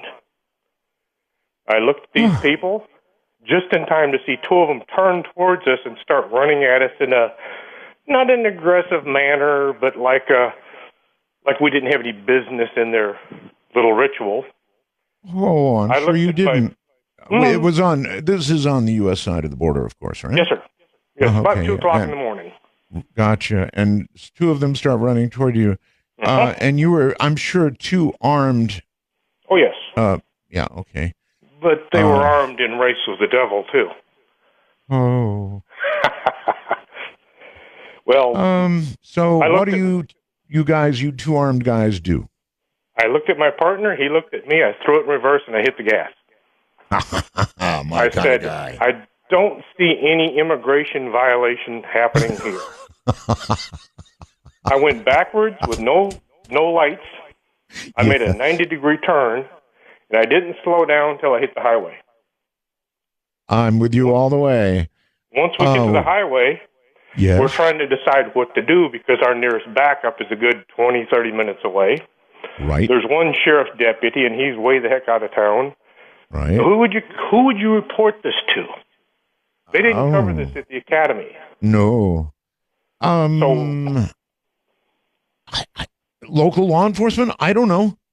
Well, we're out of town. We were in the county, and like I said, there was one deputy working, and he was way the heck out of town. And we discussed it the rest of the night. Who should we report this to?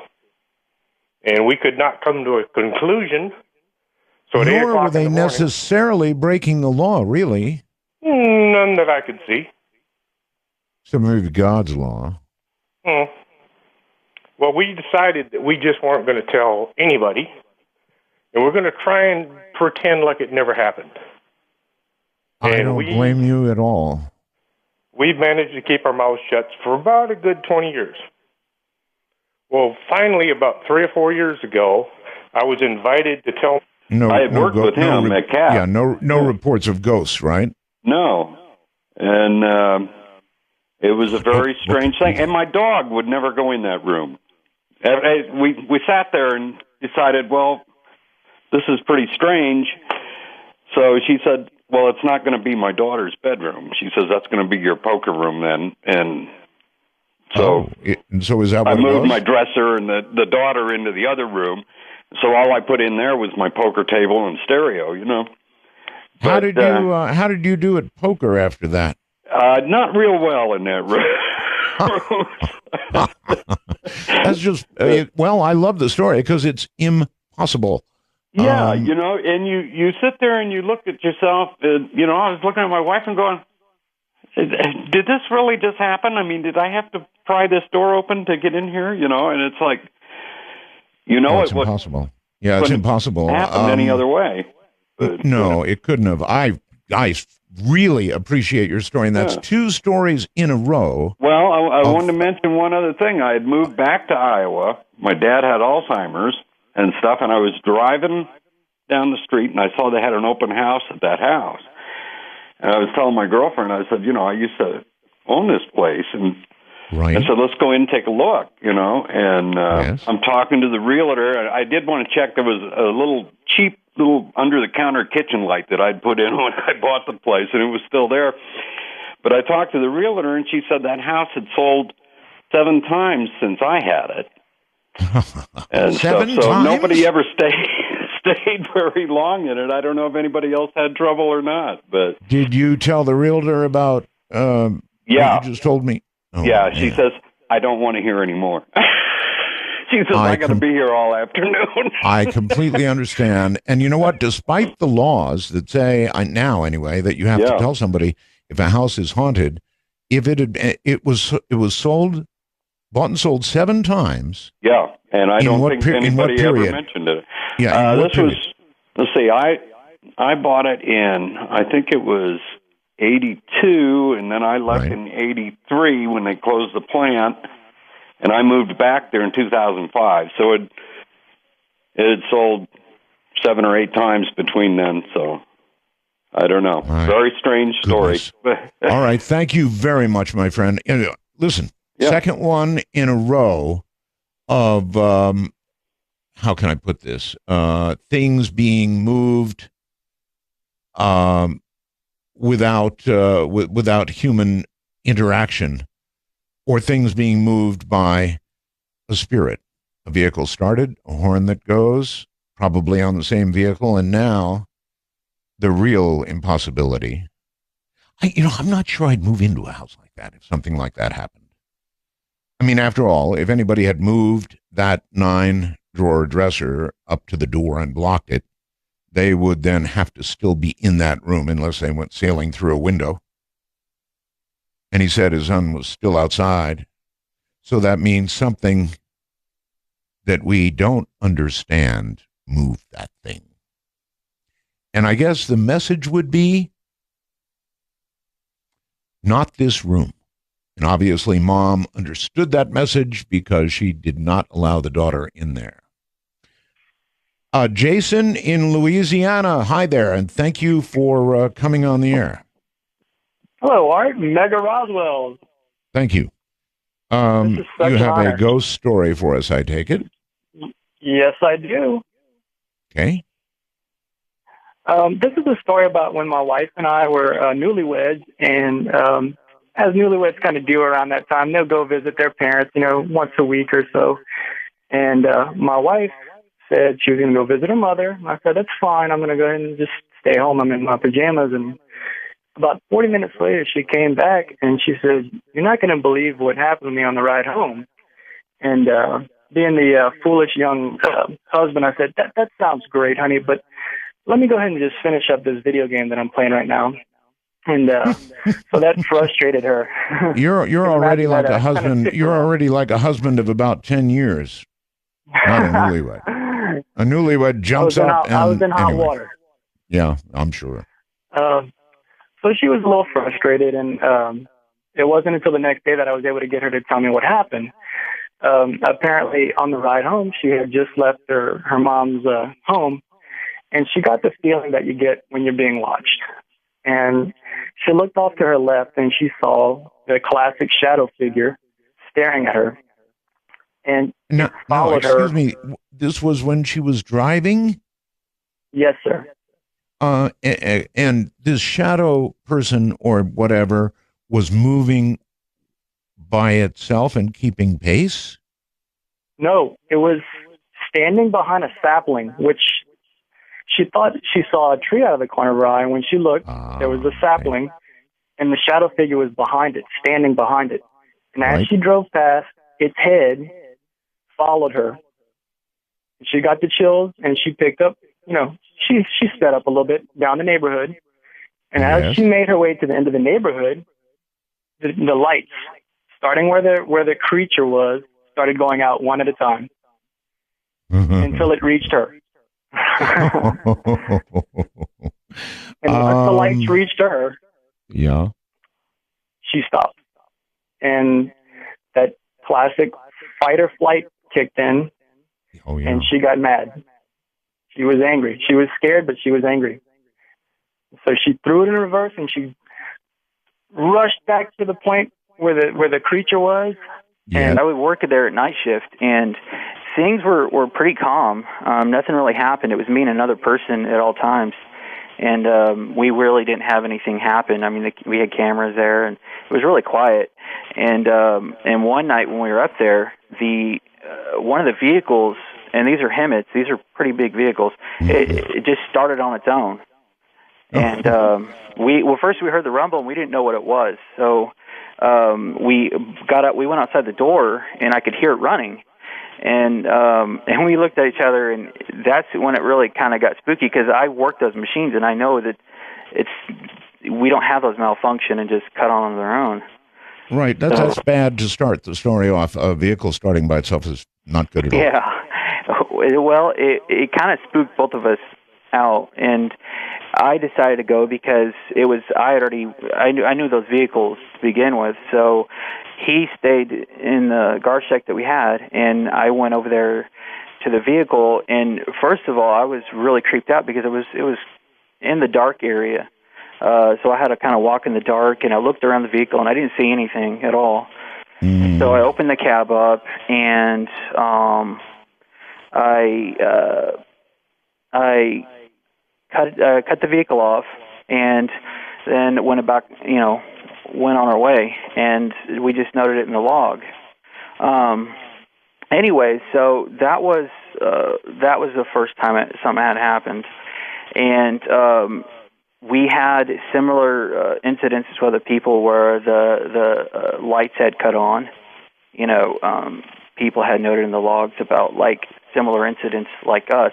Now, I don't know if they took it serious or not, because I don't think maybe nobody read the logs, because that place clearly had something going on. But later on, I guess it was maybe like a week or so, or maybe 2 weeks later, the horn on one of the Hemmets, and I mean, I think it was the same one. It might not have been, but it was in the same area, started just going off on its own.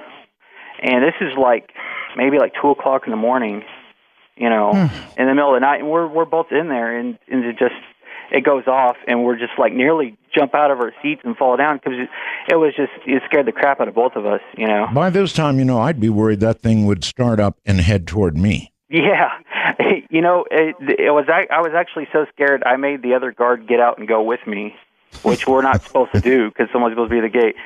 Right. And so, yeah, I mean, I had to go up there and undo the chain, and it was just really weird. I don't understand how that could happen. I mean, I don't know. If you think about ghosts, if ghosts are real, how can they influence real things? I don't know, but I do know that a guy did die there. And I guess your story kind of says they can. Yeah. Well, it's just too weird. Yeah. I really appreciate your story. Thank you very much. Yeah, a vehicle does not start itself. A vehicle does not suddenly start, especially if it's the same one, begin blowing its own horn, so to speak. So there you have it, a story all the way from Korea. And when you think about it, hauntings certainly would not be exclusive to any one area. They would be all over the world. And guess what? They are. Ghost stories are as famous in Japan and Germany and every other country in the world as they are here. In other words, ghosts are universal. Let's go to right here in Nevada, and John. John, welcome to Spooky Matter. Hello, John. Yeah, good morning, Art. Mega Roswell's. Not morning yet, not even on the East Coast, but yeah, not hey really. There. Great to talk to you. Good to talk to you too. Yeah, and so you've got a story for us, I take it. Yes, I bought a house out in Eldridge, Iowa, and I only lived in it 14 months. I worked for Caterpillar, and they closed the plant, so I moved out of Iowa and moved out west here. And we were moving in, and I had just put a 9-drawer dresser into the one bedroom that was going to be my daughter's bedroom. And me and my son, he's 15, carried it in there and put it in. And I went out to the kitchen to grab a cup of coffee, and I come back to the room, and I couldn't open the door. And the dresser had slid in front of the door. At first, I thought my son was in What? The dresser slid in front of... Now, was somebody in the room or no? No one was in the room. A 9-drawer dresser, that's big, right. Yeah, moved itself in front of the door. Yeah. And I thought my son was in the room doing something, And sure, of course, yes. And I turn around, and I'm hollering through the door. I said, "Open this up. I want to get this other stuff in there." And then he comes in out from the front door with another box of stuff, And I'm going, "Well, who's in here?" So anyway, I had to pry the door open and slide that dresser out of the way to get back into a room that was empty. Well, that's just plain impossible. Yeah, well, that's what I thought. And, me and my wife sat down, had a cup of coffee, and you just bought the house. What do you do? I know. I'll tell you, I think what I would have done, did you buy from an individual or a realtor or what? No, I was a realtor. But I knew the guy that had lived there before, and he had never said anything about the house. Mine. In fact, one of the photographs on the front of ourbill.com tonight is of my little one, Asia Rain Bell, ready for candy collection. As you can see, very ready for candy collection. She lives in fear that when she gets home, Daddy will claim all her candy. In past years, I have played around with her like that. And so now I believe that when she gets home, which she will before I do, of course, she will hide it. Who knows where? We'll probably find it next year. All right, let's go to Tennessee. And Osage, I guess the name is, right? Is the name Osage? Hello, Tennessee. Hello, Osage. Are you there, my friend? Well, let me try it again. Osage, are you there, buddy? Yes, Art. How you doing? I'm doing fine. I thought we had lost you for a moment, but no, we have you. All right, so what's spooky in Tennessee? Nothing. The story I have is actually whenever I was overseas in the military. First, I just want to say I'm a little nervous, so I apologize. Oh, relax. So, in other words, it's like an alien ghost story. Okay, yeah. I also want to give a shout-out to Bell Gab, to all those guys out there. The Belgab people? Yes, indeed. Yeah. What do I call them? Vicious but vaguely lovable. And that's really an apt description. Yeah. Well, the story had to do whenever I was in the military. It was the 2002-2003. I was stationed overseas in Korea. I was at a Camp Stanley base, which is kind of far north. And right. And I May was I there. ask? Let me stop you. What is it like? You know, I've been to Korea any number of times, but being actually in the military and stationed in Korea. Well, put it this way: I've heard of our troops in Korea referred to in interesting ways, as though you're kind of there so that if the North starts a war, America's automatically brought into it. Is that how you guys looked at it there? Kind of. I mean, well, you know, a lot of people don't know, I guess, that we were never actually, we signed a ceasefire. We never signed a peace treaty, so we were technically still at war. That's correct. And they stationed me there because I after the 9/11 happened, I wanted to combat. I thought I was going to go to Iraq, but instead they sent me to Korea instead. So well, you darn near got some combat anyway. It got pretty tense there for a while. Yeah, it did. We had riots and stuff outside our base, and they had an accident. It's kind of a long story what happened, but all right, I'll let you get to it. Don't worry. Every year, a whole bunch of South Koreans get together in like almost a mob, and they march on the gate. Going north, and I always thought, what is that about? These guys are down in South Korea where they have freedoms and relative good life. The economy's in great shape, and Korea's just booming, and yet they march on the North Gate. I always thought, what they should have done one year is just open the damn gate, let them march on north, and close it. Yeah, well, there's a lot of stuff that goes on that the public doesn't hear about. The reason why they were rioting on our base was because we had an accident where two girls were actually ran over by one of our tracked vehicles. And I'm sure you can look about it on the internet, but they were pretty bad. They were actually throwing the Molotov cocktail bombs over the fences, and we had some buildings catch on fire. Brother. But yeah. All right. Well, anyway, I don't want to stop you from your story. Proceed, please. Okay. Well, during the end of my time, I was usually when everybody does their last 3 months, they try to keep them on light duty so that they don't get injured, because if they get injured, it causes complications. So they put me on the unit police, which anybody who's been on a base over there knows what a UP is. It's kind of like NP, only you're a security guard, I guess you could say. Yeah, in the Air Force we call them APs, but yeah. Yeah. So basically I would be in charge of the gates, and they would rotate us around the different gates. And I always liked the night shift because I'm just kind of a night person, And so they picked me to work on this gate, which I actually worked there whenever I was I was doing my time up in the upper part. It's called we call it the AHA, which is the ammo holding area. Right. And up there that's where the last line of defense, I guess you could say, for artillery. The North Koreans had their artillery focused on us, and the only thing we could do is store ammo inside the mountain and in a big tunnel. So to get to that tunnel, you had to go through the gate, and that was the gate that I was, stationed at, in charge of. Mm-hmm. So during the night shift, first I want to say that place had a reputation already. The people there, the Koreans, I've heard them talking before, and I remember one time early on when I first came there, I asked them what they were talking about, and the Korean guy told me, kind of laughed it off. He said, well, they were talking about how that place is haunted, and this was during the daytime. I really didn't understand what it was about.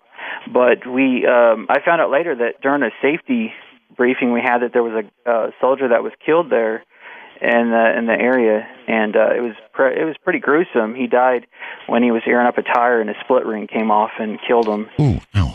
Yeah, and it was probably instant death, but it was in the area that I worked, in the area, right. So, anyways. Want to take a ride? From the high desert and the great American Southwest, exclusively on Sirius XM Radio, this is Dark Matter with your host, Art Bell. Now, here's Art. Actually, spooky matter this night, ladies and gentlemen, spooky matter. You have sent me ghost stories. My board op in D.C., that's where he is, by the way, Washington, D.C., Evan may call you. And if so, we'll definitely talk to you about your ghost story, and we got some good ones, too. And we will scatter that in with open line ghost stories. Now, not yet with the open lines, but we will get to that, I guarantee. It's a long night. 4 hours is a lot of show with as few breaks as we ever have. All right, you know what? We've got a winner. That's right. In the ghost photo contest, we've got a winner. And I think that I've got her on the line right now. Her name is Rebecca O'Donnell, and she found out about 2 minutes ago or 3 minutes ago that she was the winner of our ghost photo contest for Babushka. So, Rebecca, welcome to Spooky Matter. Thank you, Art. It's a pleasure to talk to you. Congratulations. You got a brand new radio, and you got a 1-year subscription to Sirius XM. I'm so very excited.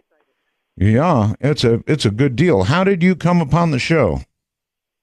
I actually had heard many rumors about the great Art Bell, and one of my friends is an XM subscriber, Sirius subscriber, and I just happened to be over, and I got to listen to a couple of your programs, and I loved it. Uh-huh. Well, we depend on that kind of thing for sure. Anyway, tell me about Babushka, would you please?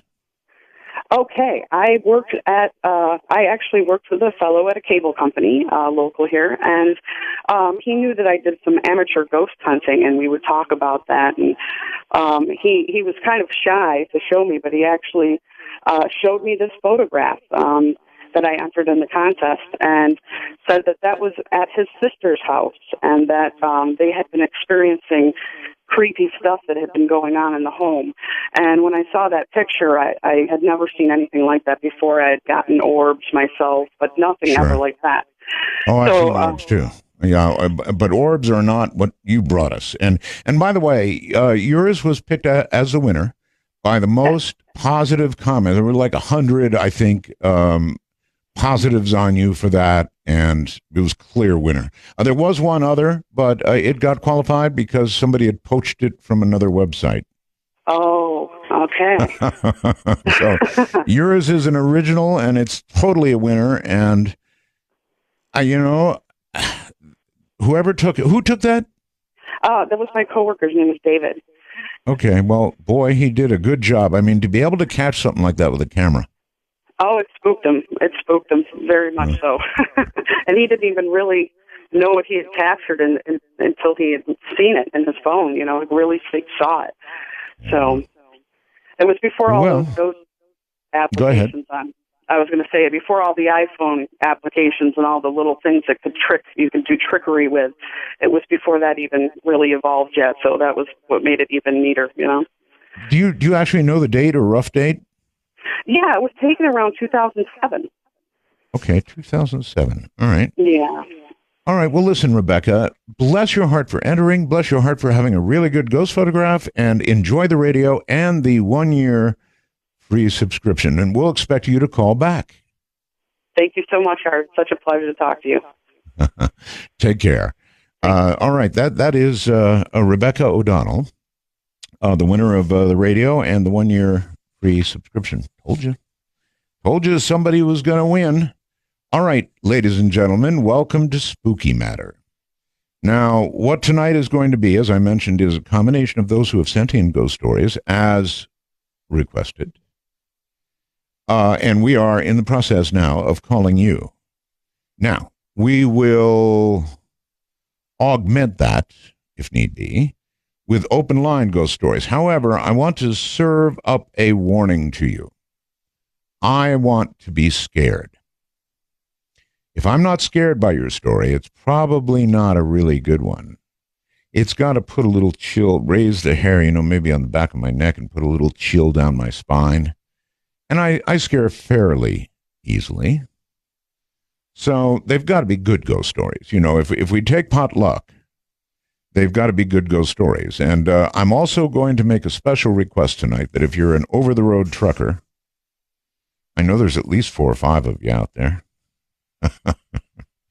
that if you want to tell your ghost story, you pull over safely into a rest area or the side of the road somewhere where you're safe, so you can tell your ghost story with a good cell connection and with reasonable quiet in the cab, as it were.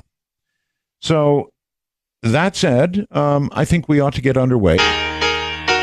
All right, Spooky Matter underway for Halloween night. I'm Art Bell.